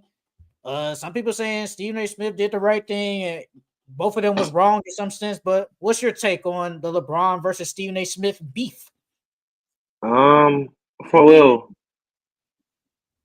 first things first, I don't like the fact that Brian did that during the middle of a game. Um, I felt like LeBron could have. I think Stephen A. said this himself as well. Bron could have told. He could have said so if he wanted to do that. He could have came up to him and told him like, "Hey, I need to talk to you after the game." He didn't have to do that during the middle of a timeout on a nationally televised game after Stephen A. just got his $100 million contract. Like LeBron did that on purpose, bro. He did that one to show his dominance, as this big glorious king. And he did that to show people that Stephen A. is touchable. You know what I mean? To me, like Stephen A. said, I think it was weak because LeBron knew Stephen A. wasn't going to act out crazy because I think Stephen A. said he had like his agent and then like, I think Larry Davis or somebody sitting next to him when he came. So he didn't want to embarrass them. And then you're on national television, so and you just got your $100 million contract. So he didn't want to mess that up. Like LeBron, it was strategic what LeBron did. LeBron knew if he went up to him, Stephen A wasn't gonna flip out. And he just wanted to show that he was this big, dominant, glorious king, bro. And I don't like that because what's the whole purpose of why are you trying to embarrass Stephen A on national television like this? And from what I saw, I don't think Stephen A. really said anything bad about Bronny. First and foremost, if you don't want nobody criticizing your son shouldn't be in the NBA. Bro, he's an NBA player for a reason. And if he's out there playing, Stephen A. is going to do his job as a commentator and as an analyst and analyze his game. So you mad at the fact that, Stephen A. is analyzing his game? And Stephen A. has always preached that he thought Bronny was a pro. He thought Bronny was going to be an exceptional player. So you saying stop talking about your son, stop hating on your son, whatever the case may be. Stephen A. ain't did nothing wrong. Now, if Stephen A. would have went up there and said Bronny didn't deserve a chance and Bronny is this, Bronny is that, Bronny this, that, that's one thing, but he did not do that. Like, bro, you can't get mad at every single body that criticizes your son. And I think LeBron only did that because Stephen A. is one of the biggest black analysts in the game. If not he is the biggest black analyst in the game, bro. So he tried to make Stephen A.'s credibility. He tried to make his credibility on the streets tarnished because now when you go out on the street, it's LeBron Glazers for days. I don't know if you heard that new song. It was LeBron I ain't James. never heard of that. What, bro? It's all on TikTok, bro. The new TikTok song, the LeBron James song. So you got LeBron Glazers out here. You don't think somebody gonna come up to him on the street, somebody black on the street, and say, Stephen A, your black card is revoked, or Stephen A, you're not really a black, you're not really a part of the black community because you always tear black guys down. Like they say this about Stephen A all the time, G.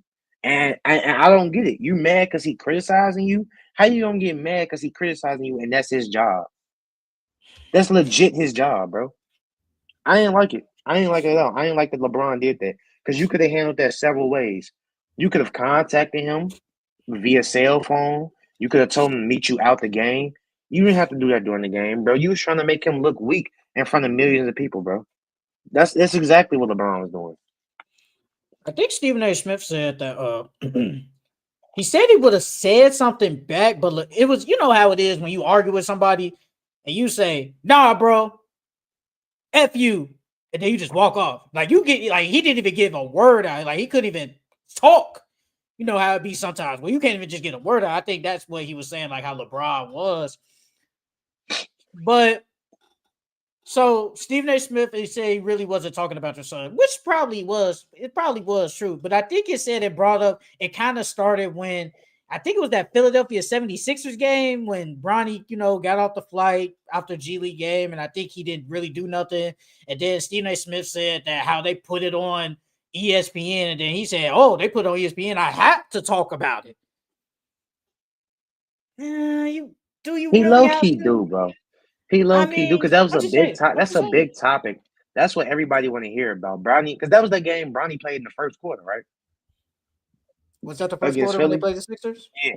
Yeah, I think it was. I think that's when he played in the first quarter. So it's like, I mean, that's low key. That was low key a big headline for that week, G. That Bronny finally got in the game, got some minutes because we've all been wondering when Bronny was gonna get minutes. And then Bronny's he's a hot topic in the sports world, so they had to talk about it. They had to. But then on LeBron side, LeBron, and I've heard Stephen A. Smith say, "Hey, I'll be at the games. Y'all got something to say to me? Say something to me." Now he could have met him after the game, but LeBron, I think he probably saw him in the corner of his eye. His peripheral vision was like, "Yeah, I'm doing this right now." He went up to him, said what he got to say, walked away. Now, when it comes to everybody else, LeBron, you did kind of put this on Bronny, though. I'm not gonna lie, because you did say, "Hey, man, wherever Bronny go, I'm go with him, free of charge." You don't have to say that. You don't. You don't need. And I get it. That's your son. You love him. I understand. Cool. I ain't no parent, but I get it. You don't have to say that. You don't. And then you talking about Bronny can play on the Lakers now, and he better than half the cats in the NBA. Half, Brother, half come the players on. in the league, bro.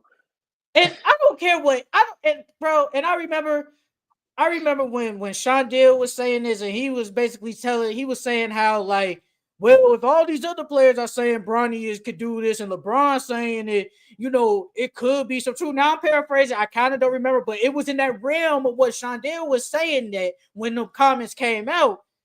And I said, brother, Brody is not better than half of the players in the NBA. He's just not.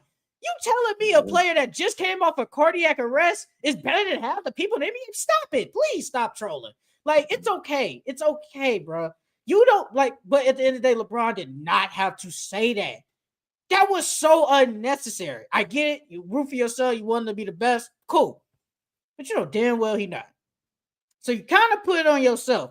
And I think Stephen A was just saying, bro, stop putting he basically just saying, stop putting all this pressure on your son, bro, when he not like that. Stop. You don't have to do all this. And I think Stephen A. Smith was talking about how, how on the first game of the season, he brought the Griffies out because obviously they were father and son in the MLB and stuff like that.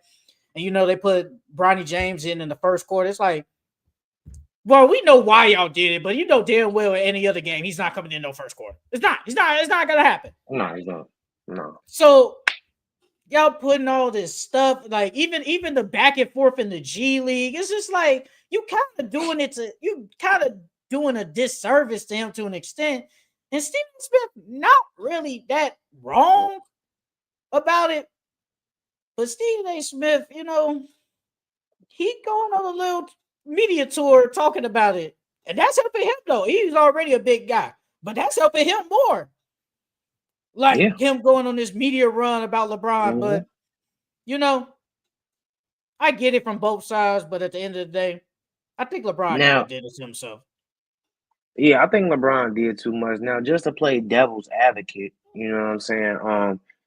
As a father, you want to protect your kids from, people that you feel like are doing them wrong or from un unwarranted and unwarranted criticism and things of that nature. But at the same time, bro, Bronny is a grown man, bro. He's a grown man. You don't have to. I understand it's your son. You want to protect him no matter what. But at this point in his life, he's a grown man who can handle things on his own and speak up for himself. And then on top of that, like you said, you put this pressure on him. You know what I mean? So it's like some people they say pressure makes diamonds. So I don't know if he was, putting that pressure on Bronny to, because like I said, pressure makes diamonds. So if I give him all this pressure, Bronny's gonna, respond. He's gonna do well. And me personally, I don't know if, LeBron has put in pressure on Bronny and Bronny has succeeded before. That's why he said all those things. But I think he was trying to put that good type of pressure on Bronny, like, hey, I'm building up your confidence, bro. I see I'm one of the top two players to ever play this game, and I think that you are better than half the league. So I feel like that was just him trying to instill, confidence in his son. Him, saying that his son can play for the Lakers right now. I think it was last year when he said that. Yeah, That yeah. my boy can play for the Lakers right now. Like that's just trying to build confidence. Because Stephen A was saying on Gil's show that they plan was for him to play 1 year at USC and then get drafted, but he had the heart stuff and that messed up the whole entire plan. So they just said forget it, and he still went pro. But um, Wait, play one so it was like year. Wait. Hold on. at My bad. USC. You said the plan was to play 1 year, then get drafted, but he did Yeah, that already, so though. play that freshman. But I'm you said it saying, messed but it it up. got interrupted. The heart stuff messed it up because it messed up his production. It messed up his playing time. He really couldn't get no rhythm. He couldn't showcase his talent. Like that's what I'm saying. He got messed up, and Mm-hmm. so like they plan got messed up. So I feel like regardless, LeBron was gonna do all this regardless. Whether Bronny had that heart stuff or if he didn't, he was gonna hype him up like this regardless. Um, So it's I get where Braun is coming from, but you did too much. He did too much. He did too much. And this is not gonna help your son. Simone said Braun handled it the way he saw it. It was needed. I feel like if he talked in private or not, he was gonna be called soft. Follow up, and Braun, just like any other pair, hyping his son up, dog. Can't blame him for trying to speak life into his kid. I mean, that's cool, but you gotta be reasonable though. Like, I feel like you just it's And like then he did too much of it. He it's did like way too much of it. like okay, for example, just go use your kid as an example. You take your girl to basketball game, right? She's out there. Let's just say she's at age 8. Age 8. Mhm. Out there hooping, whatever. But she's missing layups. She's missing layups, traveling, doing all this. But then you go into all these pairs. That's my girl. She the best on this court. Dog. Be serious. She's not. No offense. Now I don't know. I'm just saying, just an example. But be serious. Like that's what the problem was. Like, bruh, you of course that's your son. You're gonna do what's best for him. You're gonna hype him up. You're gonna do all this. But he probably isn't ready for the NBA, at least yet. He probably wasn't ready. Just came out the heart issue. And just saying playing for the Lakers, that's just not true. He's just not. And I know Gil be saying that too, because I think Gil be saying he trained him and stuff. Because Gil just said if Bronny played 36 minutes, he'd be top 5 in the rookie of the year voting. Honestly, I I don't mean, believe he's that. going. I think he was going off his per 36 numbers. Let me look at the per 36. That's what I think he was going off of when he said that. I mean, I believe that Bronny was ready for the NBA. Like by ready for the NBA, I mean you have the skill, you have the athleticism, you have the IQ. Bronny has all of that. He just didn't have the experience. That's literally all it was. And there's nothing, like you said, there's nothing wrong with speaking life into your kid, but at some point you was doing too much. You know what I mean? Like it's okay for you to be like, Bronny is ready for the NBA.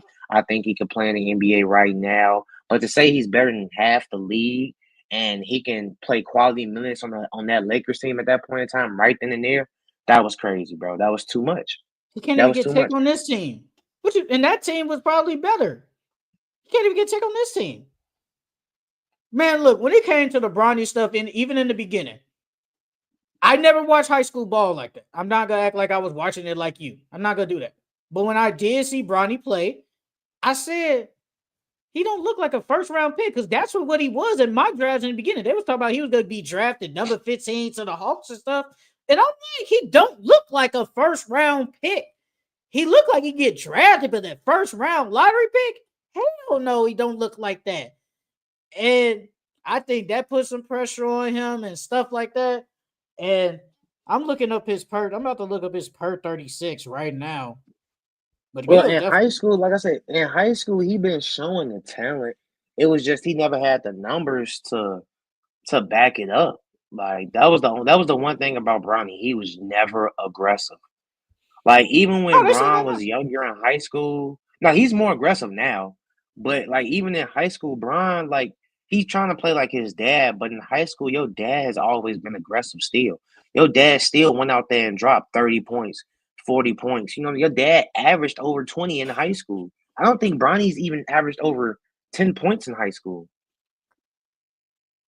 And I even before that, this was even before the heart issue. I said I want him to stay one more year because I think it, and I thought it would be better for him to just stay an extra year, just 2 years in college, and because I think because even when I looked at that team, I said because I remember at USC they had this white boy. He was decent. He was like their second best player on the team. Forgot his name, but they had Boogie Ellis and they had him, and I didn't even know they had Isaiah Collier at that time. I didn't even know.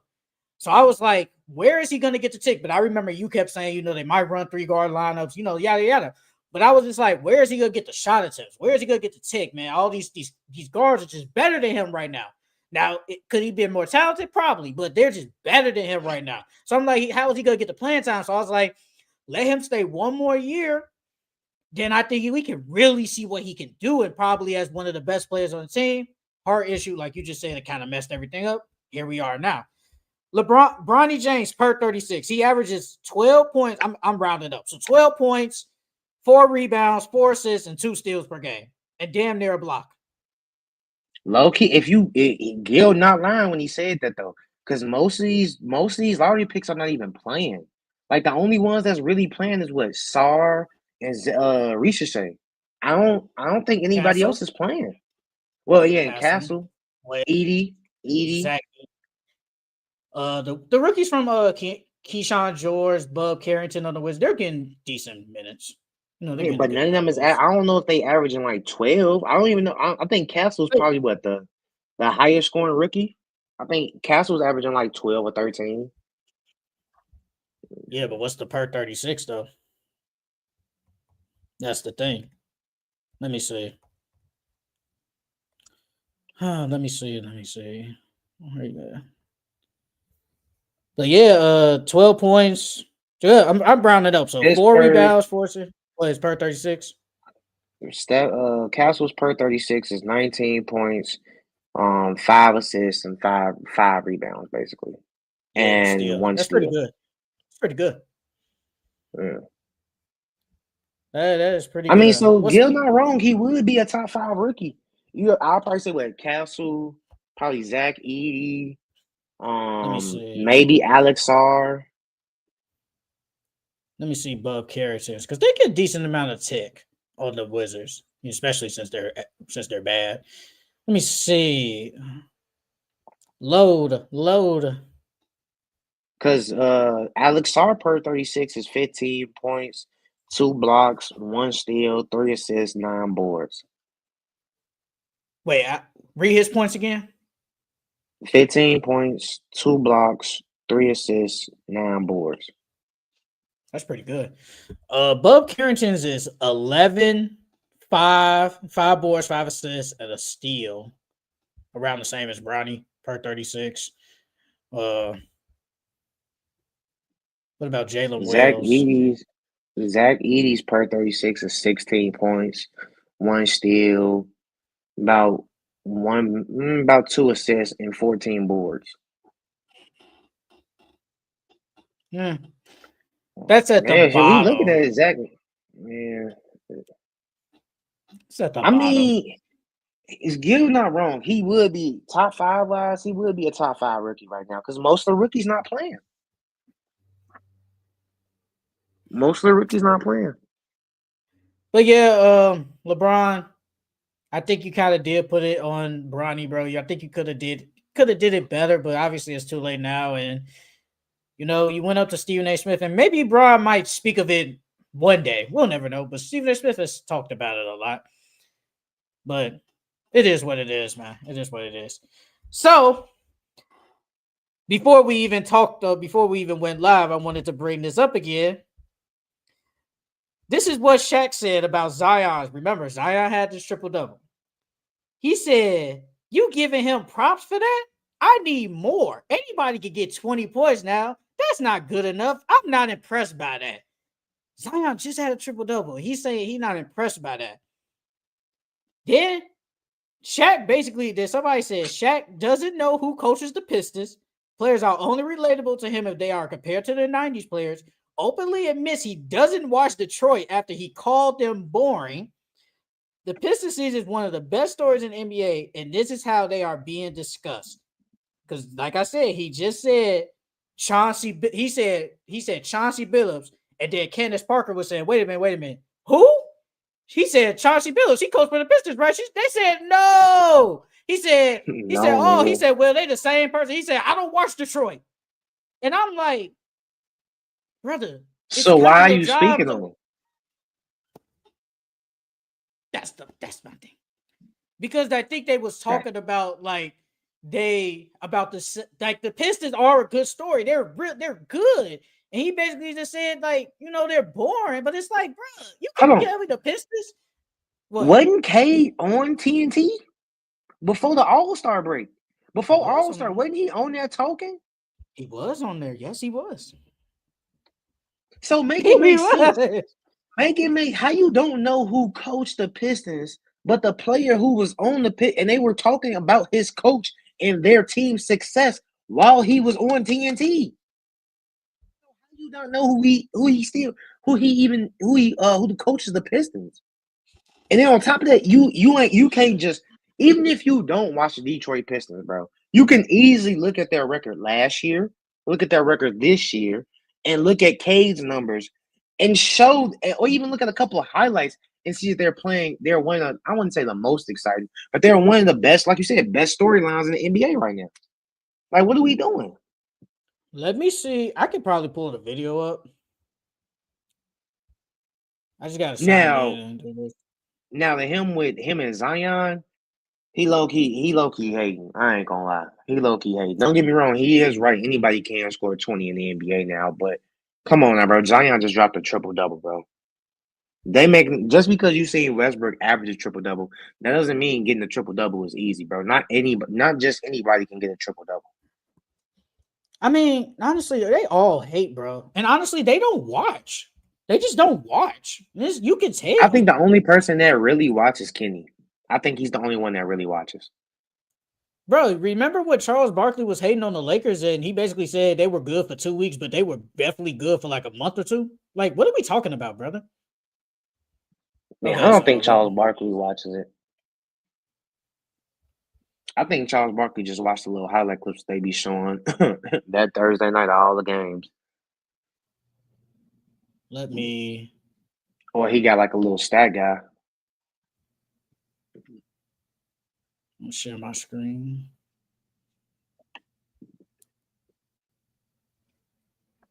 We don't need to. I will be interested. You said something very interesting about K. Can you hear that? Yeah. All right. I will be interested. Something very interesting about K coming in. Great play.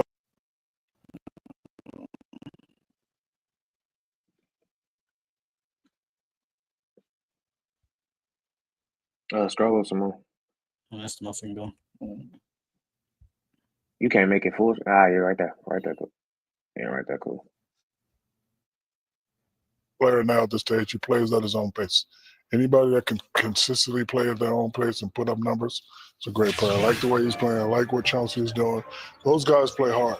My favorite player on that team is Isaiah Stewart. Big body, hard guy. Like to knock people out. No, I can't let this go. Like who? Who's doing it? You said Chauncey? Chauncey's the coach, right? Okay. Portland. No. He coaches. Oh, who's Can't the let coach this of go. JB Bickerstaff. Yeah, Bickerstaff. That's what I mean. Hey, you know, first of all, I don't watch Detroit. How about that, boo-boo? I don't watch just them. couldn't So let that go. I messed up. But I like Okay. what Chauncey's I doing. made a mistake. For the trailblazer. What you freaking do? I made a mistake. But I mean this sincerely. I think you would enjoy watching the Detroit Pistons. I don't really get They to play watch hard. No, Cade is phenomenal. Jalen Duren's your kind of big. Love Cade. I love Isaiah Stewart. I will be interested. You said something very. Brother, be serious. Be serious. Yeah, bro. They not one of the born teams in the NBA, bro. You have K. First off, they got high flyers on top of that. Alice, Ashar Thompson, you know, Malik Beasley, he's athletic. They got Ron Holland, Jalen Duran. Like, bro, and then on top of that, they not exciting, bro. I think they didn't got into it. They didn't got into it a bunch of times this year. Like they didn't like scuffles and shit. They got into a bunch of scuffles this year too. So how is that boring? How is that not exciting? Like, I mean, granted, ain't nobody gonna fight in the NBA, but it's like they always getting into it. Their games are always high energy, great. They play great defense. They always play hard nose. How is they not entertaining? And you have one of the best young players in the league right now, bro. Like, what is he talking about? Bro. And I mean, Shaq really just a hater. Like, he really is. He don't like the white. He think Bo is basically Wemby, and it's like, bro, be serious. You know damn well he not. He think Bo He did the same. do has the same skill set. He does have the same skill He's set not as better than Wemby. Wemby, though. He's not. But he's not better than Wemby. Yeah, he's better. not better than Wemby. He's not better than Wemby, though. He's not.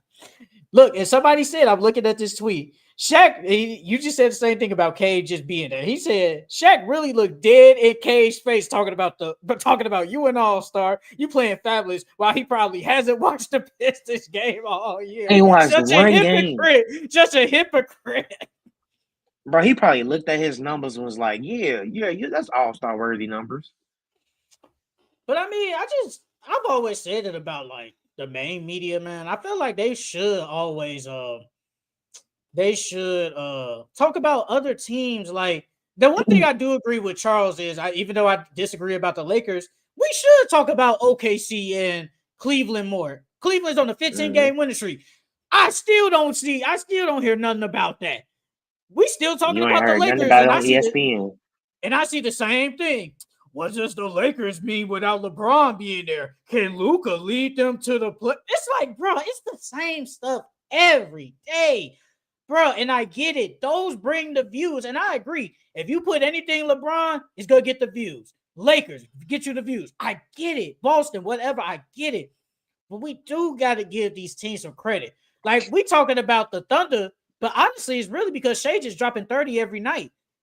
Like, that's really it. But we really don't give them that love. We either talking about Boston only when they have a bad game, or the Lakers just period. Hey, you remember that year? Go ahead. You remember that year when the Nuggets was number one and they were barely talking about the Nuggets? Of course.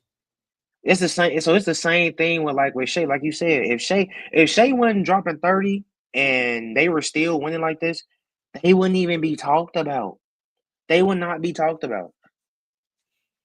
But I mean, it just proves that some of these old medias, and I think that's what I think NBC, if you ever see like NBC, like you probably ain't seen like their lineup they're doing, they're getting like more the younger type generation, not young, but kind of from the 2000s. Like they're bringing Dirk on there, pretty young.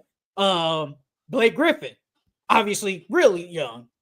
Gilbert Arenas, I know he said he was talking. He's probably one of the biggest faces on sports on YouTube right now. I think that's a good move. I think that was a good move. Getting Gil on there, that was a good move. Their Melo is going to be on there. Jamal Crawford is going to be on there. So they're bringing in these younger guys instead of like these older guys and who don't really watch basketball, or they just hate on the game now because all they do is either hate. They really do. So Shaq, Ernie, Kenny, and Chuck, they moving to ESPN. Yes. And NBC is they gonna have like their own little like lineup. It's gonna be their own thing. Yes, they're totally So different. theirs is gonna be what Melo. You said Melo, Gil, Dirk, Blake, and not Gil, Jamal. he was talking to them about maybe getting on there. Just like a So maybe it's like not official. It's not official yet, no, or the Gill one isn't. The other ones okay, but are like everyone's are official. okay. So I'm gonna go Okay. back to the because I liked it. I hope it's still here. I liked it, but let me see if it's still I'll here. say because I think Gil low key trying to get on ESPN. Cause when he had Stephen A on the show, he was talking about Stephen A was his boss and his big brother and all this, that, and the third. So I don't know if Gil is trying to get over to ESPN or what. So it says that well, Blake Griffin and Dirk aren't going to be on there, but Mike Tirico, he's a good play-by-play. Noah Eagle, good play-by-play. They're supposed to have Jamal Crawford as a game analyst, Reggie Miller as a game analyst. I know he said he was going over Mm, there. Carmelo Anthony as a studio analyst. Then they said they're interested in Grant Hill and Dwayne Wade. So you're getting more of the young, mm, getting like more of the younger guys, and their packages this year. Like I think they're supposed to have like the biggest package out of everybody because at NBC Prime, Peacock, whatever. mm, They're supposed to have Monday games on Peacock, Tuesday games on NBC, a Sunday night games. How they do Sunday night football? They're gonna have Sunday yeah. night games after basically the football season. Okay. Then they're doing the All So Star game. my only thing is how they gonna make all that blend together. Because like Shaq, Kenny, and Chuck and Ernie, they all blended well together because they made it funny, they made it interactive. But like, if you really think about it, what big personalities do they have over there? Like Blake is not really no big personality. They say Blake tries to be like a comedian. Blake is on all these commercials and stuff like that, but Blake really isn't a comedian or like a big personality. Mello isn't either. Reggie Miller isn't. I mean, Reggie Miller talks shit, but I don't know. I wonder how it's gonna be because Dwayne Wade ain't really like that either. Like, who is gonna be your Chuck and your Shaq? Maybe they don't want to do it that way. Maybe they wanted to actually make it legit for analysis because I think some people actually like to hear like say like the full analysis or like say, hey, what did LeBron do on this play? Luca did on this play. Maybe some. I don't know. And I mean, but you gotta at have a least balance. You gotta have yeah, that no, no, and no. I get some type of that. I entertainment. get that. But at the same time, we don't know because obviously it might be different, but Mello on his Hmm. podcast, he be talking like Yeah, like a dude, he he be do. talking. So we Yeah. don't know, like we don't know if they're gonna make it how they might, NBC might let them get away with some stuff because obviously TNT they let them get away with a lot of crap. A So lot. Yeah, a lot. maybe NBC might do the same thing. I don't know, but nobody goes to TNT for for analysis. We go because it's funny. That's literally the only reason because it's funny. So maybe they might do it with this group. I don't know how it'll work. Maybe in the beginning it might look a little ill, but maybe over time it might look good. So you just don't know. But I just like they're getting the younger type generation. Well, at least people that can recognize us. Like they know, okay, we know that he does this instead of man, if it was back in my day, man, I would never bro, shut Yeah. up. Like no one cares. Yeah. No one cares. Like this is not the 80s and the 90s no more, bro. We're in 2025 now. Like, stop. No one cares. Like, that's all I'm saying, man. But I just don't like that how your job is to watch the NBA and you don't watch the NBA. That's all I'm saying. That's your job. Your job is to watch basketball, but you don't watch basketball. Bro, It's it don't take nothing. It don't take nothing to like, get the NBA League Pass and watch the condensed version of the game, bro. It's only like 40 minutes, bro. you think they do that? I mean, they could. You sitting here doing all this other stuff. You could have the game in one ear while you sitting there doing whatever, G. It ain't that hard. But I'm saying, you really think they be doing it though? Oh no, of course no. That's what I'm saying, man. I just don't like that, man. But let's get into our X factors for these NBA playoff teams.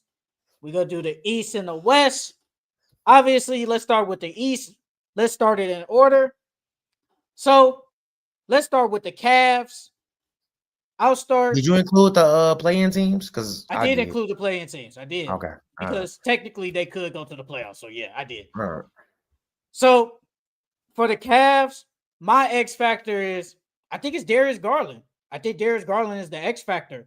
And I think in their defense, I think Darius Garland, the defense is the X factor. I think we haven't seen Darius Garland have really good playoff games, but since he's been so good this year with his passing, his scoring, his shooting, I think we could potentially get that. And if they could get what Darius Garland's doing in the regular season this year, the Cavs could almost win the championship. In their defense, I know the defense isn't like how it was last year, but obviously you probably have Defensive Player of the Year, Evan Mobley, Jared Allen.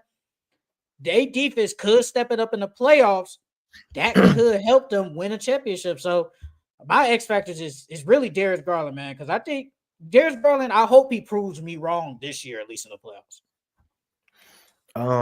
Now when we say X factor, me personally, I don't think of the X factor as being the best player. I mean, the X factor can be the best player. Don't get me wrong, but I feel like the X factor is the person. It changed from series to series, but for the most part, the X factor is the person who is going to win you this game if they show up.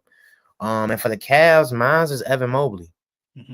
Evan Mobley, he has a new offensive game this year. So he stepped it up. So if he continues to step it up offensively, and he continues to show up offensively, like we said, the Cavs can go far. I believe Darius Garland is going to show up because Kenny Atkinson unlocked him, and he instills confidence in him. So I think Darius Garland will show up. But my only thing is, will Evan Mobley show up? That's my only thing. That's definitely a good X factor because Mobley last year at least in the semifinals, he played pretty good at the center. Yeah. A lot of people thought like, man, we need to put Evan Mobley at the center, but he's still playing at the power forward. He's playing amazing. He'll probably win Defensive Player of the Year, but that offensive game by Evan Mobley could definitely take them really far. So I definitely agree with Evan Mobley as an X factor for the Cavs. Shout out to the 6 people in the chat. Let's go to the Boston Celtics. Who is your X factor for the Celtics? Porzingis. I said Porzingis is the X factor because Porzingis really didn't play, that playoff series. Most of the playoffs last year. And this year, if he's healthy, I think they're gonna need him this year going into the playoffs because last year, I think teams are gonna be able to compete with them. If they don't have Porzingis this year in the playoffs, teams are going to be able to compete with them better than they did last year. But if you have Porzingis, it's a new dynamic that you didn't see in the playoffs. So there's a chance, that their offense looks way different and their defense looks way different because even when Porzingis came back, they still have to integrate him in the offense. You know what I mean? But if he's fully healthy going into the playoffs, it's a different game. It's a different ball game now. It's a different team.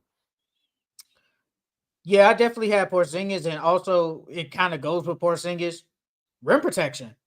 We saw it yesterday. They really don't have no rim protection outside of Porzingis because I still think when he's healthy, he's probably top 5, top 10 shot blocker in the NBA. He helps spread the floor with his mid post game, bro. He's probably bigger than everybody on the court. Obviously, maybe not Hartenstein, but if he could post up, say Chad, sometimes Hartenstein, that's a mismatch, and it helps spread the floor with them. But Porzingis' defense means a lot, and especially if you got to go up against, say, the Knicks, the Bucks, Cavs.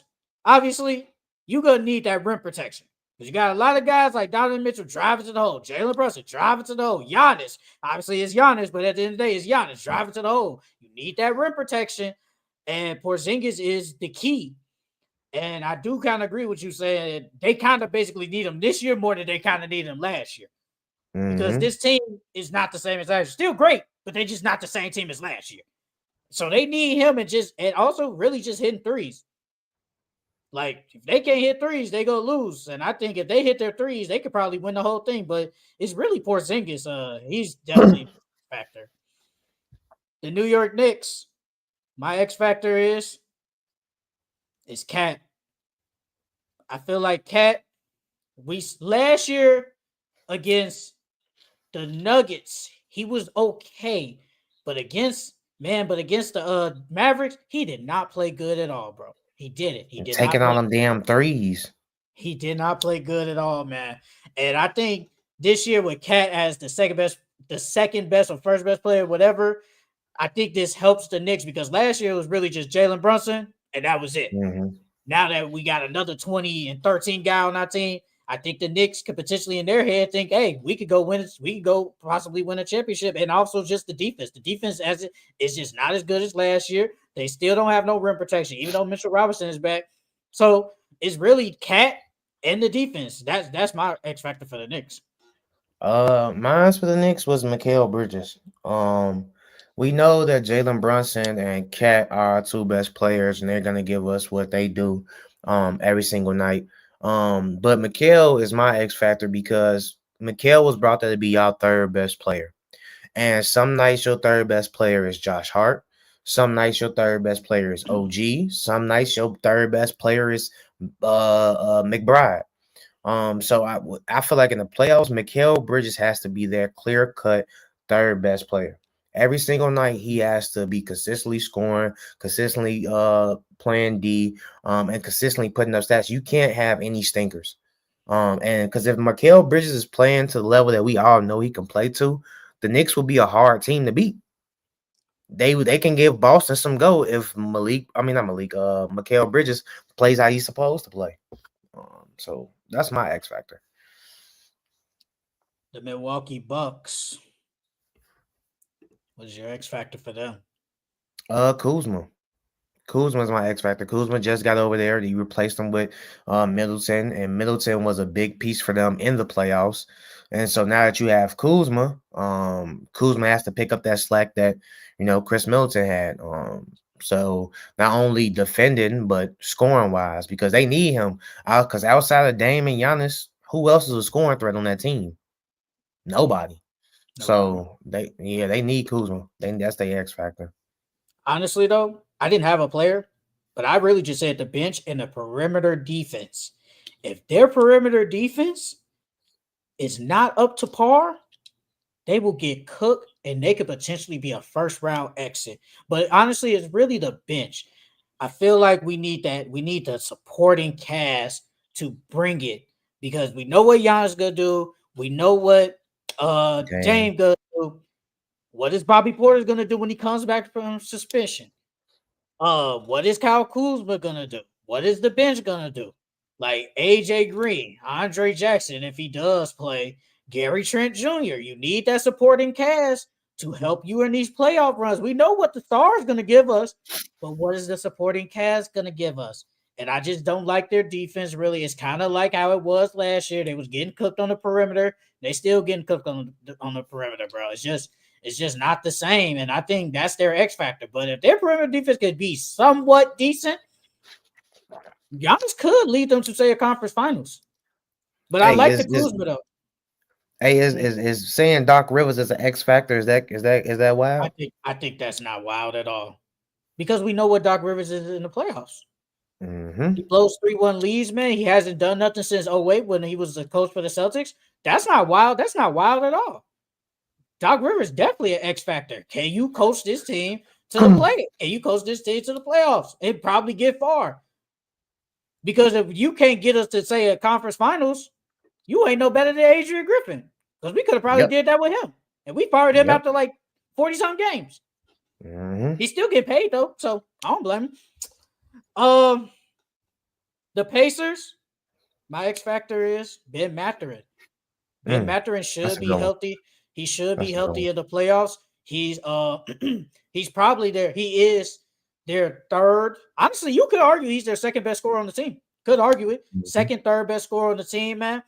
He's electric. He gets to the hole at will. Doesn't care. He gets the foul calls. If we could get that scoring punch from Ben Mathurin consistently this playoffs, the Pacers could be a tough out. And I think a lot of people are high on the Pacers. Tyrese, man, that's my guy. But man, they could with Siakam, Tyrese, and Ben Mathurin. That team is good, man. That team is stacked low key. They just don't got that superstar. You still got Miles, Obi Toppin, hooping, Ben Shepherd. He be out there playing hard good D. Andrew Nembhard, Aaron Naismith. They got a lot of good players on that team, but I think Ben Mathurin, man, because he can give them that third consistent scoring option. They could be a tough out. Mine was Tyrese, man. Mine was Tyrese because Tyrese has had a down. He's had a down year, bro. He's had a down year. He hasn't been playing that well. So if Yeah, lately, but overall throughout the year, he's been inconsistent. He's been bad, low key. Um, Now, if this is the same Tyrese, that's been inconsistent all year, that's been bad all year, the Pacers are not going to go far at all. We need Tyrese to be a scorer this year. Because you can't just rely on Siakam and Ben, because Ben is kind of inconsistent too. Then Ben has not even been in the playoffs yet. You know what I mean? So him being the X Factor, that was a good one because it's like, what are you gonna do? But if Ben doesn't show up, we're gonna need Tyrese to show up. And so far this year, Tyrese has not shown up as he's supposed to, as we thought he was. We thought he was gonna take the next jump this year, but he didn't. So if Tyrese isn't scoring or if Tyrese isn't playing consistent, the Pacers is a first round exit. If we being honest, I believe in my Pacers. The Detroit Pistons, your team. What's the X factor? Jalen Duran. I think Jalen Duran is the X factor because Mm. Jalen Duran gets in foul trouble a lot. He's a great rebounder. He can shot block. And he's athletic. And so him getting foul trouble that messes with our paint defense because Isaiah Stewart is only like 6'8", 6'7", if 6'9". I don't know if he's really 6'9", but Jalen Duran, he's bigger than him. He's not big. He's bigger as far as height wise. He's like 6'10". He's like I say, he's athletic. He can shot block. He rebounds very well, and he's a lob threat for Cade. So if Jalen Duran's in foul trouble during the playoffs, that can hurt them because now they lose size. So yeah.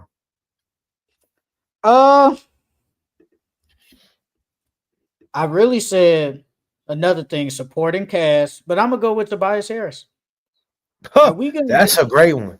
That's a great one. Because Tobias Harris, we thought at the beginning of the year, well, at least when they signed him, Tobias Harris, he doesn't have this pressure on Philly because he got this big contract. They asked him to drop 20-some points. He didn't do that in Philly. Now he comes to Detroit.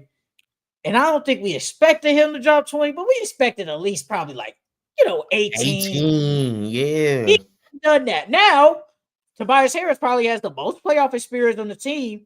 Can he be that second consistent scorer to help K potentially be on an upset alert against, say, the Knicks, the Bucks, the Pacers? And if Tobias Harris could give them consistent play, they could upset somebody, man. I think Tobias Harris, I'm going to say this. I think Tobias Harris will have a good playoff series. Hey, low key, this is my hot take. If they go against the Pacers, bro, they beating the Pacers. Pacers been beating them.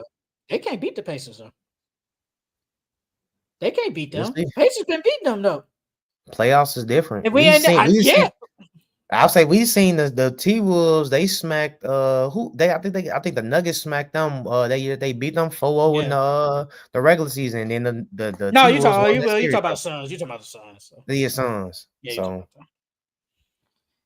Pacers got their number, man. Pacers got their number. Hey, man, if they match up, we know when we do our playoff matches, we know who we pick it. Y'all got the Pacers, I got Pacers. So we already know. We already know. The Hawks, my X factor for the Hawks is who else gonna score? Who is gonna consistently score in the defense? Who is gonna score for this team? Can we count on Dyson Daniels to give us a masterclass? Can we count on Karis LeVert to give us a masterclass off the bench? A Kongu? Like, there's no Jalen Johnson, like no Bogdanovich now. Who else can consistently score on the Hawks where they can potentially host a play-in series against the Orlando Magic? I mean, I'm just trying to figure out who else can consistently score on this basketball team. That's my X factor. And honestly, I really don't know who. I really don't know who can else go with Trey and say, I got 20 for you too, brother. I don't know. That wasn't my X factor was Dyson Daniels, but it was for the same reasons you said. Who's going to be that next scorer? And the reason why I said Dyson Daniels, because I feel like Dyson Daniels is their second best player. So it's like can Dyson Daniels step up and give me, I think he's averaging like 14, maybe 15. So can you jump your scoring up to 20? You know what I mean? In the playoffs. So yeah, but I agree with you. That's the biggest X factor. Who's going to be that next 20-point per game score because that's low key. Because they defense isn't bad, with Dyson Daniels, Risha Shea, and Okongwu. It's just what's that offense gonna look like? They ain't got another go-to scorer. So yeah, I agree with you. Because I'm There's a looking at the scoring game component. yesterday. Like it's the Hornets, but Trey gave you 35. Cool. Congo 7. Zachary Richey 8. This dude Guyton, but he only played 14 minutes. 6. Dyson Daniels 10. Then everybody on the bench: George Niang 12. Karis LeVert 15. Terrence Mann 10. Kavicic 11.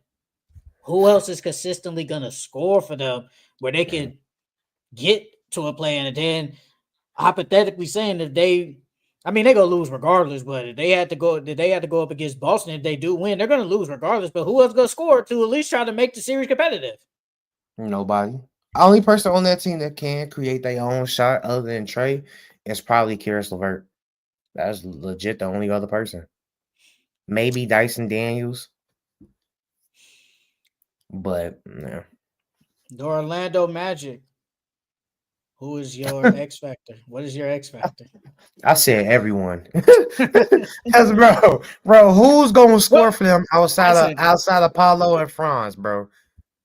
If they lock down one of them, you lock down the whole team because can't nobody else score, bro. Who is legit? But if Jalen Suggs is hurt right now, He's and he gone. doesn't He's have out for the season. Oh yeah, he's out for the season. So you don't have who's your third option? Cole Anthony? Don't get me Gotta wrong. be. I like Cole Anthony, but who's gonna give you that like you said with the Hawks? Who's gonna give you that next scoring punch, bro? Because that's what they've been missing all season was a score, another shooter. So who's gonna do that for them? Because last game against the Rockets, they only scored 84 points. That's terrible. And no one else scored. Paulo gave you 25 and Franz gave you 15. No one else gave you more than 9. Bro, if you're in the current NBA, bro, scoring 85 points is atrocious. You need to be scoring at least 100. At least 100. If you want to win. Can I say no? Well, I had the same thing. I said who else can score? I said offense. Who else can score? Who else can score? But if I had to pick a player, probably be Cole Anthony, bro. Yeah, Cole Anthony be on that. Yeah.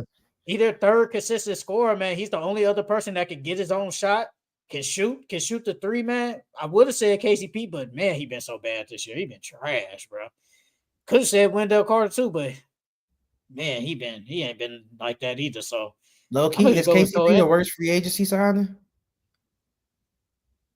Oh yeah, he's up there with Paul George. Worse than PG? I was just gonna say worse than PG. I don't know worse than PG, but he right there. PG don't clear him, but he right there. Yeah, he don't clear him, but he right there. They both bad, bro. But PG might be first, bro. He might be first with the money and like all that. He been bad, bro. He been bad, but basically what you said, bro. Who else can score? I just don't see who. I just don't know who else can score. And then Franz can he score in the playoffs? Because obviously we saw it last year in Game 7. Paulo was killing, and if anybody else would have played good in that Game 7, they probably would have won. Paulo was just tired, and he couldn't do it. He couldn't do it by himself, and they lost that series. They could have won, but who else can score for that team, bro? That's the X factor. The Miami Heat, man. For Miami Heat, I said Bam. I know earlier in the season, Bam was struggling to score, but as of late, he's been picked it up. So can you continuously give me that? In the playoffs, now that Bam is gonna be the focal point, him and Tyler are gonna be the focal points of the defensive scheme. So can you still give me 20 plus in the playoffs now that teams are keying on you more now that Jimmy's gone? So Bam is mine. Oh, it's definitely Bam in his offense. Like yesterday against the Clippers in 35 minutes, he only gave me 6 points. 2 for 7. He can't attempt 2 for 7. He can't. I'm sorry. You can't. Only 7 shots? How many minutes he played? 35 minutes. Now, was he in foul trouble? No, he only had 3 fouls. I wonder if he picked up 2 quick ones. But he still only had 3. But they damn near got blown out though. So But Tyler Hero That's played terrible. 42. But it's still 3 fouls though. So it's like, come on, You bro. can't only attempt 7 shots, bro, and you the second best player on that team, bro. If not That's what I'm first. saying. That's what I'm saying. And Bam's offense, we've been talking about, man. Wait, you remember when we were going back to the Olympics? We was like, man, Bam taking all these threes, man. I hope it translates to the regular season. It didn't. It wasn't like that, at least in the beginning. He was not aggressive enough. Like, we should see at least Bam averaging, like, I say 20 and 12, if we being honest. Probably like 4 or 5 or 6, because he's a good passer for a big. He's a good passer, decent passer. So it just hasn't been like that. So it's the key, because I know what Tyler Hero gonna give me. I know what he gonna go hard. He gonna go out there and play hard. That's my favorite white boy. He'll go out there and play hard. Andrew Wiggins has played decent for them. Honestly, though, I would have said Terry Rozier. Terry Rozier sucks, bro. He's so bad. He's so Hey, bro, that investigation might come out true, bro. I ain't gonna lie. He might be selling this year for somebody parlays, because ain't no way, bro. Because Terry Rozier on the Hornets was nice. And then as soon as he get to the Heat, you ass. Like, come on, bro. Bro, you know that he getting paid 20 mil. When we was doing the things last week about the teams, I looked, I said, damn, Terry Rozier getting paid 20 mil. He sucks this year. He's terrible. Okay. But now, though, it's Bam, man. Can Bam offense translate in the playoffs as, say, the number 2 guy on the team, man? That's what I'm wondering. And the final team we got is the Chicago Bulls. My X factor is Josh Giddey.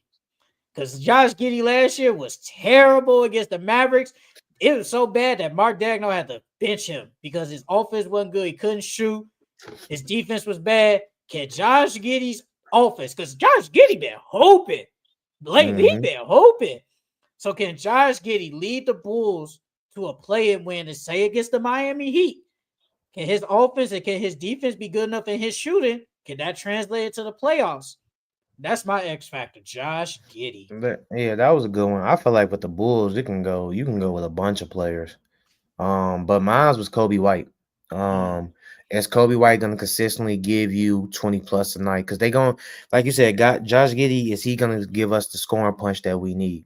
And then you got Vucevic. I think Vucevic is gonna do what Vucevic has to do. You know, I'm not worried about Vucevic, but who else is gonna give you that next 20 points? Is that gonna be Kobe White? Is that gonna be Josh Giddey?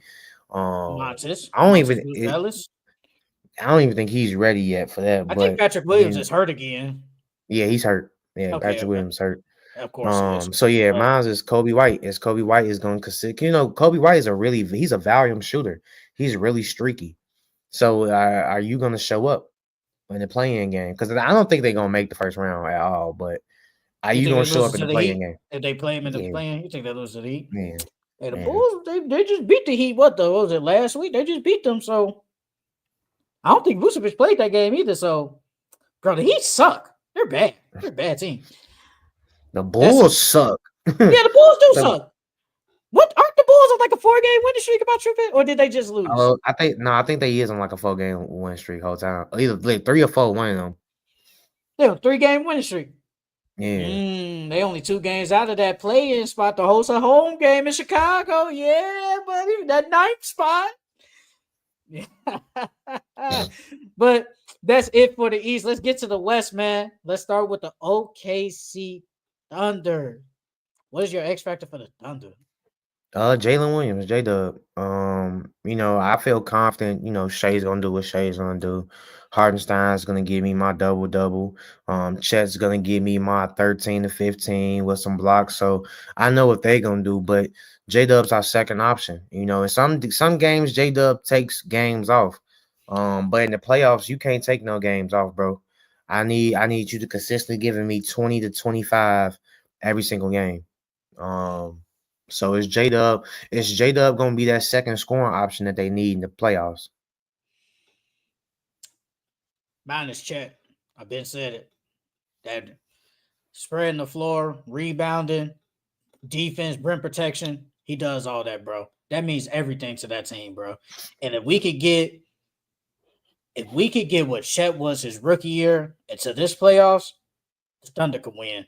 I'm so serious. I think they really could win. I'm not picking them, but they could win, man. Chet is a difference maker, and I have no problem with J-Dub, but Chet is a difference maker. He changes everything for the Thunder. And if he can just get it rolling like he did yesterday against the Celtics, it's gonna be a problem, man. And the Mhm. three-point shooting too. That's an X factor It, because they're it really not a good three. They're not really a good 3-point shooting team. it's crazy how they offense work because low key all of them can eat in that offense. Legit, all of them can give you like 20 plus a night. I can in that offense, I can see Shea giving you 30 or having a 40-point game, and J Dub still having like 26, 27, and then chipping in with 23, 24, 25. Thunder are great, man. They're great. Yeah. The Denver Nuggets. I really said the bench, but I'm going to say with Jamal Murray. We just talked about it earlier, bro. Jamal Murray, when he get the clamps put on him, he useless. But I've Mhm. seen what Jamal Murray does in the playoffs. When he's in the playoffs, he does play pretty good. Hit some big shots, obviously against the Lakers. Played good that playoff series, going to the finals and stuff like that. But Jamal Murray, man, can he be consistent enough? Because last year he wasn't playing good. He was getting clipped and wasn't playing good last year. That's why they lost. If he could consistently go along with Jokic, because Jokic's gonna eat regardless. He gonna eat regardless. But if Jamal Murray can play good and probably give you at least 25 points a night, the Nuggets have a chance of. I don't even want to use the word upset, but going far as some people might think. But it really just depends on Jamal Murray. Like he to me is the X factor for the Nuggets. Yeah, that's a good one. Mine's between him and Russ. I think Russ is the X factor because Russ, he has a lot of playoff experiences, but Russ makes some bonehead plays at times. And I feel like the way that this Nuggets team is constructed, they don't really have a chance to make mistakes.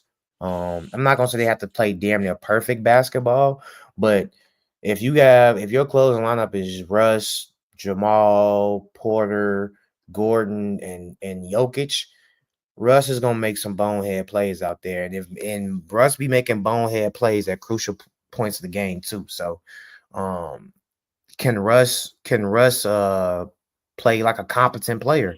Is Russ gonna turn the ball over? Is Russ gonna effectively shoot the three? Is he? So mine's is Russ. Last year in the playoffs, when he was on the Clippers, he played terrible in that series. He played bad. Like Yeah. he was bad in that series against the Mavericks. The Los Angeles Lakers. What is your X factor for them? Austin Reeves. Um, is Austin Reeves? They've been saying Austin Reeves is the third best option in the league. Is Austin Reeves gonna show up? Because this year, this is I mean, it's not a new. It's kind of a new role for him. But it's not because he's been the third option since he's been there. But they're gonna be looking for him to score more now. Because outside of Luka and Brian, like you said, they bench is terrible, and we need some bench production.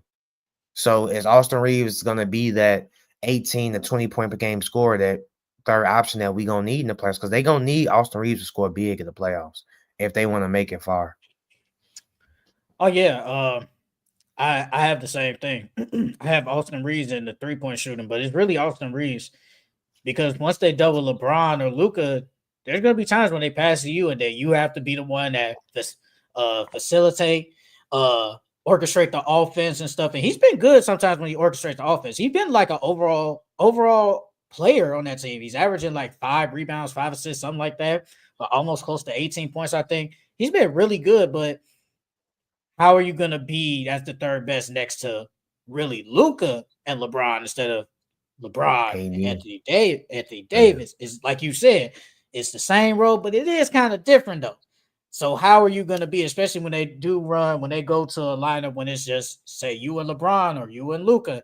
How are you going to Mhm. play? So it's really Austin Reeves, and I agree. Like Austin Reeves, I think he's going to show up. I really think I do so, and too.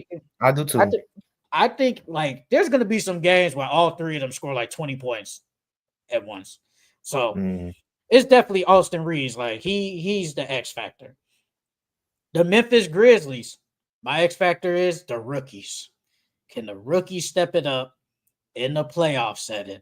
Zach Edey Jalen Wells. Those really the only rookies that legit play. Can they step it up? They're gonna be their first time in a playoff setting. The atmosphere is gonna be totally different. We know what Ja gonna be. We know what Desmond Bain, Jaron Jackson, all of them. But can Zach Edey, Jalen Wells step it up in a playoff series? Because I know we gonna say Desmond Bain, Ja, and all them, but those guys might be the difference maker because they get legit minutes. They don't get like 10 minutes. They get legit minutes. So if they can step it up, man, Memphis can be a sleeper team, bro. And I like their rookies. We both like their rookies, so that's the X factor for me. Mine's was Zach Edey. Because like you said, they get those rookies, they get quality minutes, and they both start.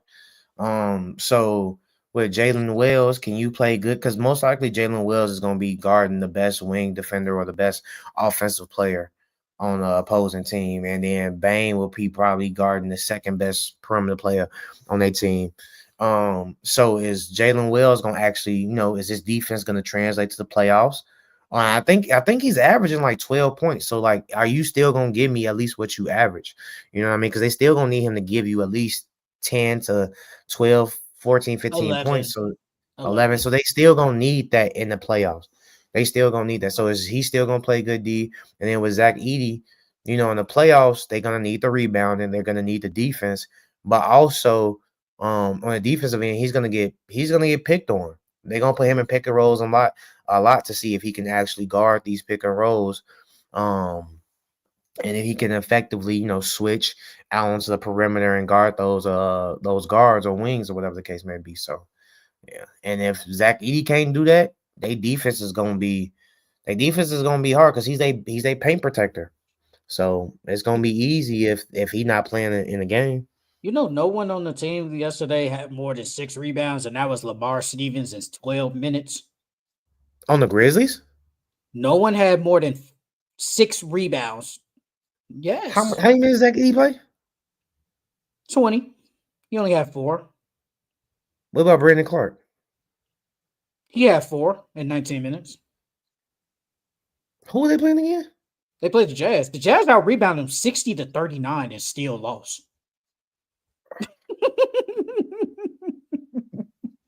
The Jazz suck. and they had 17 offensive rebounds to the Grizzlies 5 and still lost. So look at all those second chance points y'all had. Yeah. So rebound is gonna play a part. The shooting is Josh shooting gonna translate because he's not a good shooter. He's really not a good shooter. No, I mean I think his I don't know what his percentage is, but look like eye test wise, his jumper looks better. Eye test wise. Josh shooting 43% in threes. He's shooting 29%. That's his second lowest in his career. He's shooting 29% from and three. I really can't count last year because he only played 9 games. So really his lowest 29% from 3. Ooh. Yeah. Ooh. I think that number gonna come up though. I will hope. I think that number gonna come up. I hope. The Houston Rockets. What are the X factor for them? I said Amin Thompson. I said Amin Thompson is your X factor. Amin and Tyree Eason. Those two are your X factors because they are low key the anchors of your defense. And even though I know Amin's hurt right now, but he should be back before playoffs start. But if a man can continue to give you the 15 and 10 that he's been giving you, and Tyree Eason giving you the production off the benches he's been giving you, the Nuggets are gonna be hard. They're gonna be hard to play with. I said Jalen Green. I did have Amin Thompson. I had the offense. The offense really isn't like their half-court offense sucks. It's bad. But it's really Jalen Green. Can Jalen Green, who's been a 20-point per game scorer this year, can he do this in the playoff series as the number 1 scoring option? You always say he athletic Jordan Clarkson. He is. He's not though. He's not. But can he show it in the playoffs? And can he step his game up? Honestly, can all the young guys step their games up? Like there's gonna be a different atmosphere. Really it's gonna be a different atmosphere. Could Jabari, Tari, Jalen Green, Sengun, can they all step it up? Because We seen Fred in the playoffs. We seen Dylan Brooks. You could say Jeff Green and Steven Adams. After that, everybody else ain't been to the playoffs. So can these young guys stepping up in the playoff settings? And it's gonna be totally different. Ain't gonna be a lot of foul calls. It's gonna be rough. It's gonna be a hard fought battle, whoever they play. But really, Jalen Green, because he is like their best scorer, can he really step into the playoff setting? I ain't gonna lie to you. I don't think he gonna show up this year. Wow, I don't think he gonna show up. I mean, you don't like him, this so is, I kind of get it. I get it. It's not that I don't like him. I don't think he gonna show up because it's his first year in the playoffs. He's the number one scoring option. So all these defenses are gonna be focused on him. And then, like you said, they're not gonna get a lot of foul calls. And Jalen Green's scrawny. So if he goes to the hole and those playoff fouls versus those regular season fouls, those are two different things. You know what I mean? And playoff basketball, that's a wear and tear on your body in itself. Like we've heard, what did Joel Embiid say after he made that playoff run, that he has to get his body back in better shape, so I can be ready for the playoffs. Shit, J-Dub got bigger. He got bigger this year just so he can prepare himself for the playoffs. So it's like, I don't think Jalen Green's going to be ready for it yet. I don't think he's ready for it yet. The Golden State Warriors. My X factor, it was Kuminga, but I'm gonna go with the same thing as the Rockets, the young guys. Can Moses Mooney, can Arapaz, can Kuminga, can they show up because this is the first time they're gonna play some meaningful minutes. We think the Warriors are probably gonna make the playoffs now. They're really good, or at least win a playing game. So can Kuminga, Moody, Arapaz, and all them play meaningful minutes in a playoff series? We know what Steph gonna do. We know what Jimmy gonna do. Playoff Jimmy. Know what Draymond gonna do. Can those guys play Can they give me meaningful production on the Warriors? Because without them, they're not winning nothing. Steph and Jimmy can do everything they can, but if those young guys ain't showing up, they're not winning, and also rebounding. But it's really just the young guys, man. If I think they could do it. I think Arapaz's been playing good lately. Kuminga just came back, so we'll know how he gonna be. Moses Mooney been playing good. We always talking about we needed Moses Mooney to get some tick. Now he gets some tick and playing decent. So can they play good in the playoffs setting, the young guys? Mine was rebounding. That's their X factor. Can they rebound? Because when you get into the playoffs, most of these teams or most of the championship teams or teams that make it far are usually big teams. So going against your Jokic's and going against your Chet and Isaiah Hartenstein, are they going to be able to compete with those guys and rebound against those guys? Because they not the Utah Jazz. So if we out rebounding y'all 60-30, 9 times out of 10, them teams in the playoffs going to lose, bro. So can they rebound? Can they effectively rebound and keep up with these bigger teams? Well, people say Quentin Post. That's their big guy. I didn't even hear about that man's name until I saw him in the starting lineup, bro. That's what they said in the TikTok comments, bro. That's what they said in the TikTok comments. They got a 7-footer, man. He only averaged 7 foot. 5 He don't even look 7 foot. He's 7 foot. He is 7. He's like 7 foot though. Oh, he don't look 7. He look like he about like Dario Saric's height, like 6'9". That's who I thought it was at first. No, he is 7 foot. He's 7 foot 2. He's 7 foot 238. Yeah. He averages 8 points, 4 boards, and assists. I don't know about that one. Hey man, he's shooting 41% from 3 though. Gotta give him credit on that, man. Gotta give him credit. But the Minnesota Timberwolves, what is your X factor for them? Julius Randle. I think everybody should agree with that. It's Julius Randle, like you said. Julius Randle has a bunch of stinkers in the playoffs. And now you're on a new team who offense doesn't – the offenses look good of late, but throughout the whole season, it hasn't looked that good. So now we're in the playoffs. Are you going to show up in the playoffs? This is your moment. You want a new contract. So this is your moment to show, I can still hoop and I don't put up playoff stinkers. So is Julius Randle going to actually show up this year in the playoffs? Oh yeah, I do agree. Julius Randle's, man. He's been so good recently. Can his offense translate in the playoffs on this specific team? It probably can. If he can hit the 3 ball, get to the lane, he's a big dude, always gonna go left. But if his offense can get it going, they could win. And also Jaden McDaniels. If we could get a Jaden McDaniels offensive masterclass in these playoffs, they're gonna be a tough out. I'm gonna repeat it like I said last week. The Minnesota Timberwolves will be a tough out if we could get Jaden McDaniels' offense. And his offense has been really good.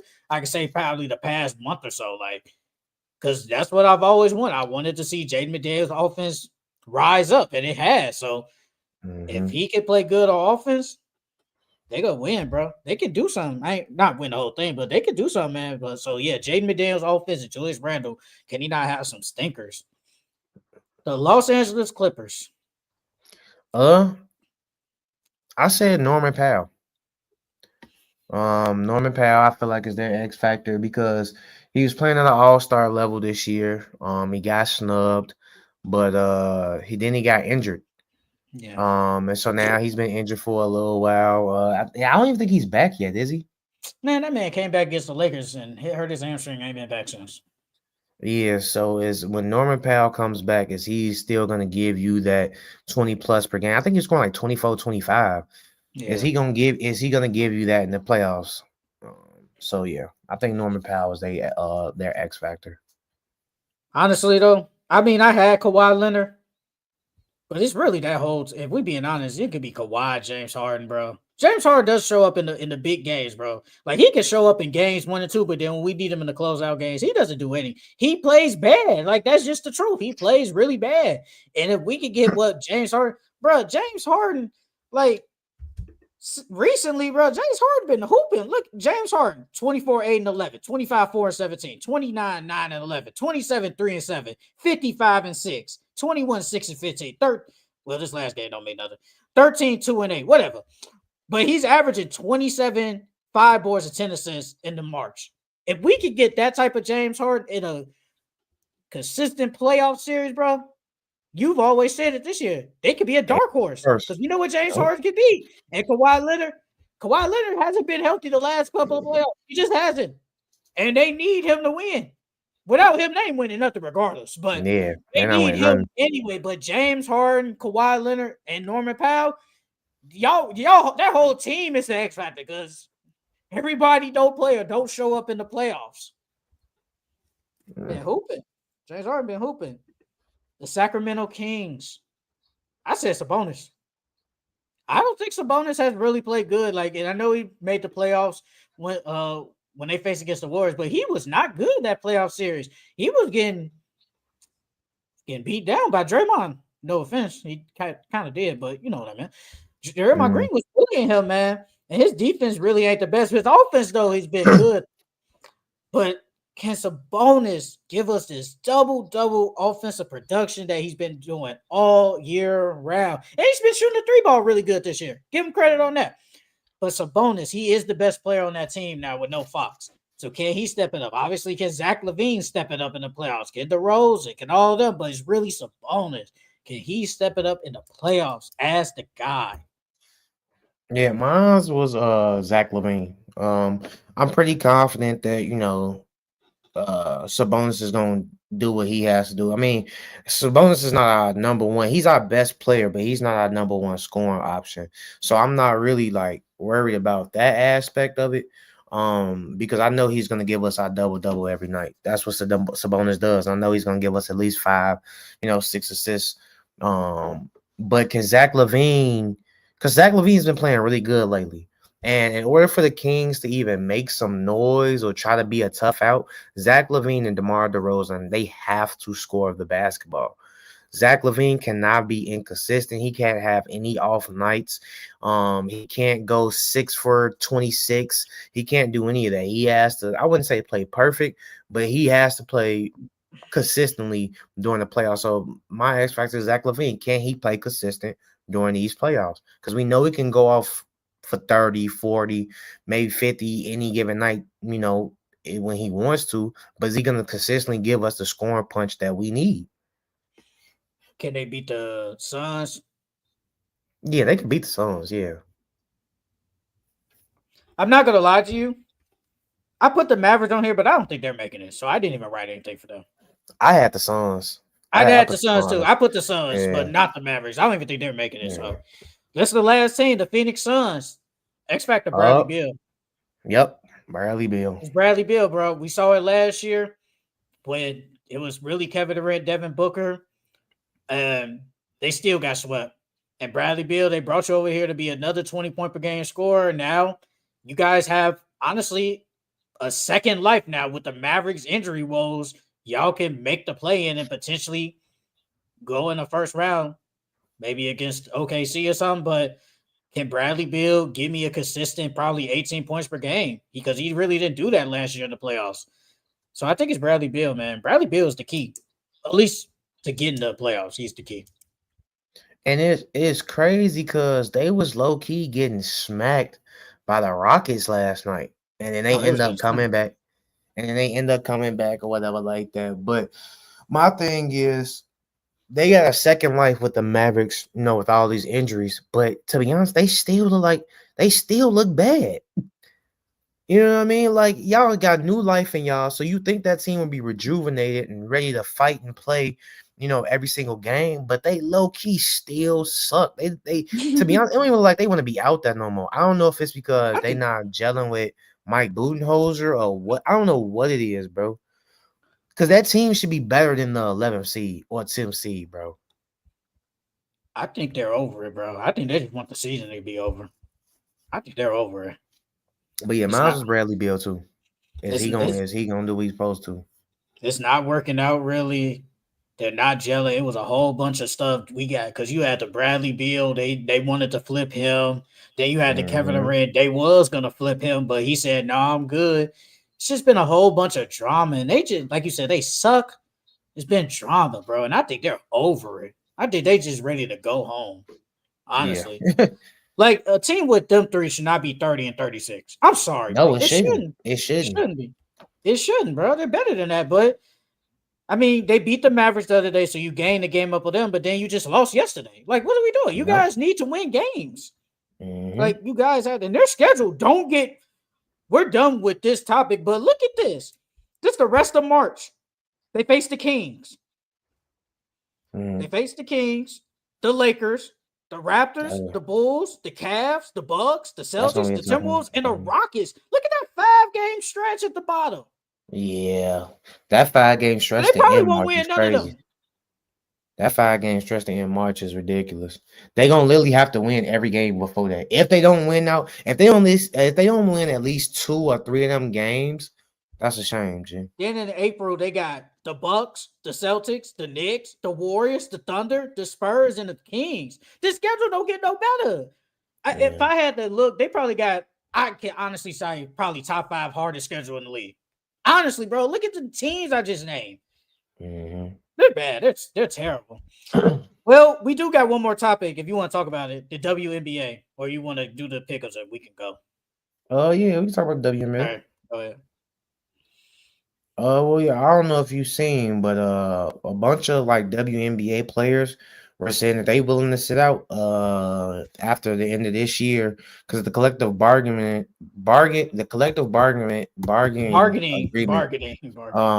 agreement it ends. I think it's October 31st of this year. Yeah. And so Angel Reese, Collier, what's her Deja Carrington or whatever like that. Deja Carrington. Carrington, yeah, them 3, they were saying that they was willing to sit out the WNBA season if they don't, get more money, if they get paid more. And I honestly think that most other women would agree with that because if you look at the Rivals League, the Rivals League showed that you can pay these players decent amount of money and they will play harder. Like you see how much they playing so hard because I think the prize pool is like $1 million if they win or something like that. I'm looking at something now. It said the title team, I guess they all get $50K in prize money. For each player, each player gets $50K. That's damn near what they make now. Yeah, for the winners. Yeah, G. That's damn near what they make now. So like the Unrivaled is showing that you can play these players and look how good. Like the Unrivaled League, that shit low key better than the WNBA. I'm not gonna lie, I liked it better than the WNBA. I'm not even gonna lie. That was the 101, right? Or was it the other one? Yeah. That was the 101. It was in that one. It was the that was the rival. What about the other one? The one that was was playing in like Miami. The one that's wasn't it two? Did they have 2 different leagues? The one Angel Reese was in. I thought it was 2 different leagues they were in, like playing over in the summer. I thought it was the same one. Bro, am I tripping? Can somebody in the chat like say something about what the 2 different leagues they was playing in? Am I tripping? But I swear I thought it was 2 different leagues. I guess I'm tripping. I low key, I'm not mad at them. I'm not mad at them for wanting to sit out because one, you've seen how much, even though you guys have lost $50 million in revenue last year, and on average, you guys lose $10 million a year in revenue. You can low key say this was low key the best WNBA season, even though they lost all that money. It was the most exciting. It was the most season with headlines. It was the most watched. You have better players now.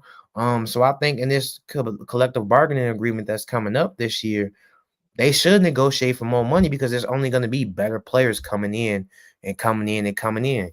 In the next 4 to 5, 6 years, bro, they're gonna have a lot of good girls coming in the league, bro. So I definitely do think if the sit out is worth it. Because look at what the players did. The NBA players, they set out and they got the things that they wanted. So I think the WNBA players should do the same. And remember, we're getting a new team this year, the Valkyrie, the Golden State Valkyrie. And then the next year, well, unless it's not lockout, we're supposed to get 2 new teams.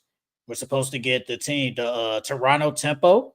That's a new team. And the team from Portland, they're getting another team. So we're getting 2 new teams. And then, like you just said, it's supposed to be a whole bunch of more girls coming out. And then that's more roster spots for them. And then a lot of these players don't get cut because, bro, it'd be crazy how you could be, say, the second pick in the draft, and then the next year you get the year before. Yeah, that's what I'm saying. Like, you could be the second pick in the draft the year before and get cut next year, bro.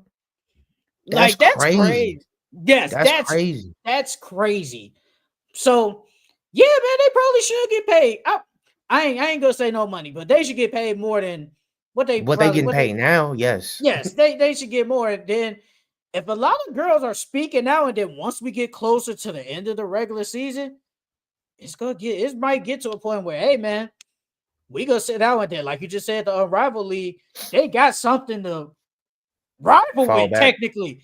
Yeah, like in the NBA, you got the runs and stuff, but this is technically another league, kind of. So if y'all ain't working out, we can just go on here and just keep hooping while y'all figure this out. But if y'all not gonna pay us like this, like what they were, because, bro, they should be getting paid more than whatever the salary is now. They really should. Yes. And the WNBA been around for a decent amount of time. I think it's been around for 20-some years now. So it's been around for a decent amount of time. They should get paid more money than that. I have no problem with it. Didn't we see an article? It was like the 15th man is getting paid more than like half the WNBA team combined or something like that. I don't know. It was something it was something that we talked about it before. It wasn't on the pod. It was off. It was like on the phone and stuff.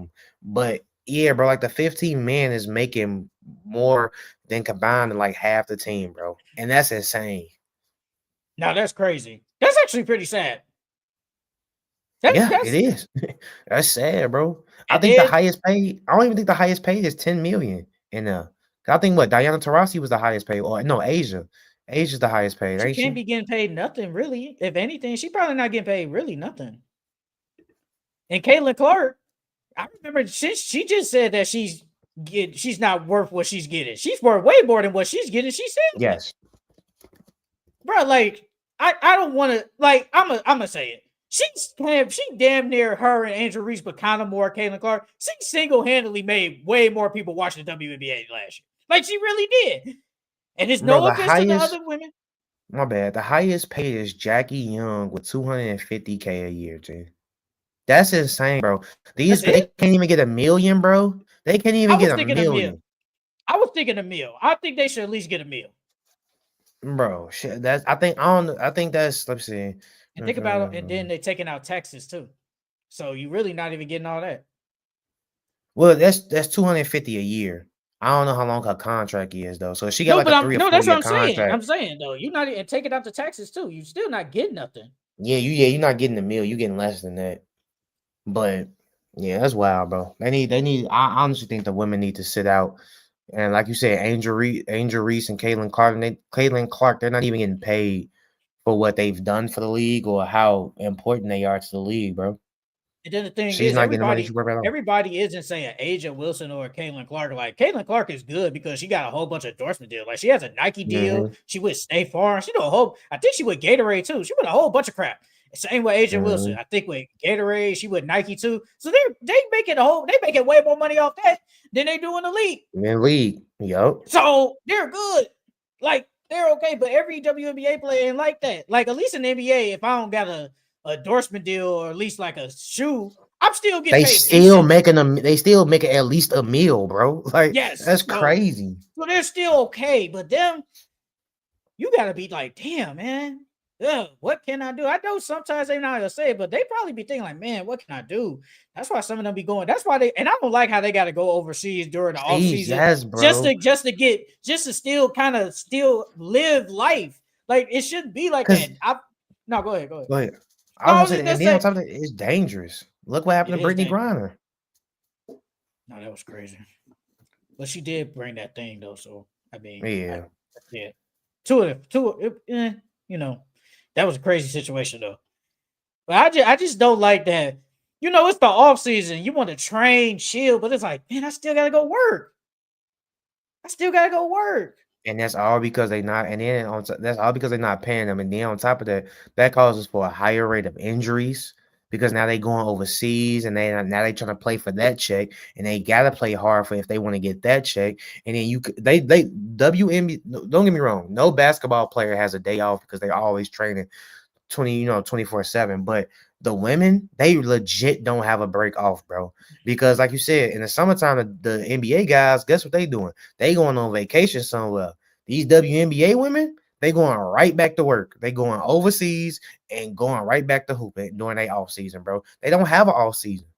You think Angel Reese and Kane Clark not going to overseas? Oh no, they not. Nah, they not. I'm talking about the other ones that need to. Because how else they gonna get paid?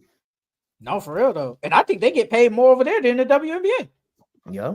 But they of course they gonna want to play over here because their families here.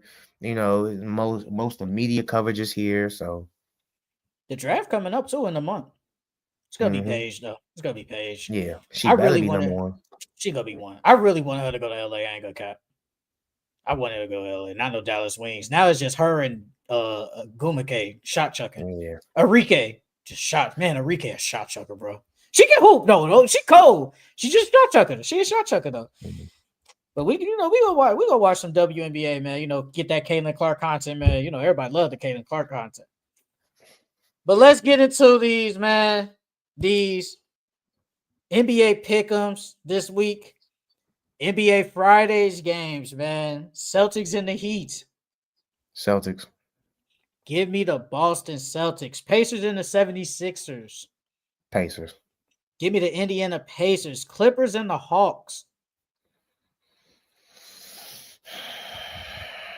I don't think Kawhi gonna play. Nah, he might play. Give me the Clippers. Give me the Los Angeles Clippers. Mavericks and the Rockets. Rockets. Give me the Houston Rockets. Cavaliers and the Grizzlies. Give me the Cavs. Give me the Cleveland Cavaliers. They extend their winning streak. Magic and the Timberwolves. T-Wolves. Give me the Minnesota Timberwolves. Hornets and the Spurs. Give me the Hornets. Give me the San Antonio Spurs. Lakers and the Nuggets. No, Bron. Give me the Nuggets. Give me the Los Angeles Lakers. Lake Show all day. Raptors and the Jazz. Give me the. Well, I don't know. I would say the Raptors, but the Raptors been sitting their guys. Matter of fact, yeah, give me the Raptors. Who you got? Who you say? The Raptors. The Raptors. Give me the Toronto Raptors. Kings and the Suns. Okay. Oh, give me. Matter of fact, give me the Suns. I think they're gonna pick up a dub. Give me the Suns. Give me the Sacramento Kings. NBA Saturdays games. Bulls and the Rockets. Rockets. Give me the Houston Rockets. Celtics and the Nets. Celtics. Give me the Boston Celtics. Thunder and the Pistons. I'm gonna go Pistons. I knew it. Knew he's gonna go with your J-Dub out. J-Dub out. I'm going Don't care. Pistons. Give me the Pistons. OKC Thunder. Heat and the Grizzlies. Give me the Heat. Give me the Memphis Grizzlies. Pacers and the Bucks. Give me the Bucks. Give me the Indiana Pacers. Pelicans and the Spurs. Give me the Spurs. Give me the San Antonio Spurs. Knicks and the Warriors. Give me the Warriors. Give me the Golden State Warriors. Wizards and the Nuggets. Nuggets. Give me the Denver Nuggets. NBA Sundays game. 76ers and the Magic. Give me the Magic. Well, my bad. 76ers and the Mavericks. Oh, Mavericks. Give me the Mavericks. Man, this is doo-doo bowl. Give me Doodle Bowl. Give me the Dallas Mavericks. Magic and the Cavaliers. Magic and the Cavs. Give me the Cavs. Give me the Cleveland Cavaliers. Suns and the Lakers. I think that's gonna be a close game. But give me the Suns. Give me the Los Angeles Lakers. Hawks and the Nets. Hawks. Give me the Atlanta Hawks. Raptors and the Trailblazers. Trailblazers. Give me the Portland Trailblazers. Jazz and the Timberwolves. T-Wolves. Give me the Minnesota Timberwolves. Hornets and the Clippers. Clippers. Give me the LA Clippers. Thunder and the Bucks. Thunder and the Bucks. Give me the Thunder. Give me the OKC Thunder. NBA Mondays games. Bulls and the Jazz.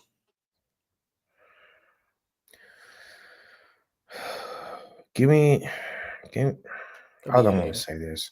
Don't I'll be say a- I don't don't be a want to hater. say this, but give me the Don't be a- Bulls. Thank you. Don't be a hater, bro. Oh, Don't be a God. hater. Give me the Chicago Bulls. Heat and the Knicks. Oh, Knicks. Give me the New York Knicks. 76ers and Rockets. 76. Rockets. Give me the Houston Rockets. Pacers and the Timberwolves. Pacers and Timberwolves. Give me the T-Wolves. Give me the Minnesota Timberwolves. Pistons and the Pelicans. Pistons. Give me the Detroit Pistons. Nuggets and the Warriors. Nuggets and the Warriors. Give me the Nuggets. Give me the Denver Nuggets. Raptors and the Suns. Well, I feel like the Raptors gonna pull that one. I'm gonna say Raptors. I feel like the Raptors gonna beat them. Give me the Phoenix Suns. Grizzlies and the Kings. Grizzlies. Give me the Memphis Grizzlies. Wizards and the Trailblazers. Trailblazers. Give me the Portland Trailblazers. Spurs and the Lakers. Lakers. Give me the Los Angeles Lakers. NBA Tuesdays games. Hawks and the Hornets. Hawks and the Hornets. Hawks. Give me the Atlanta Hawks. Nets and the Celtics. Celtics. Give me the Boston Celtics. Bucks and the Warriors. Warriors. Give me the Golden State Warriors. Cavs and the Clippers. Clippers. Give me the Cleveland Cavaliers. NBA Wednesdays games. Bulls and the Suns. Suns. Give me the Phoenix Suns. Mavericks and the Pacers. Pacers. Give me the Indiana Pacers. Rockets and the Magic. Rockets and the Magic. Rockets. Give me the Houston Rockets. Pistons and the Heat. Pistons. Give me the Detroit Pistons. Pelicans and the Timberwolves. T-Wolves. Give me the Minnesota Timberwolves. 76ers and the Thunder. Thunder. Give me the OKC Thunder. Knicks and the Spurs. Knicks. Give me the New York Knicks. Wizards and the Jazz. Give me the Wizards. Give me the Utah Jazz. Nuggets and the Lakers. Still no Bron. Give me the Nuggets. Give me the Los Angeles Lakers. Grizzlies and the Trailblazers. Grizzlies.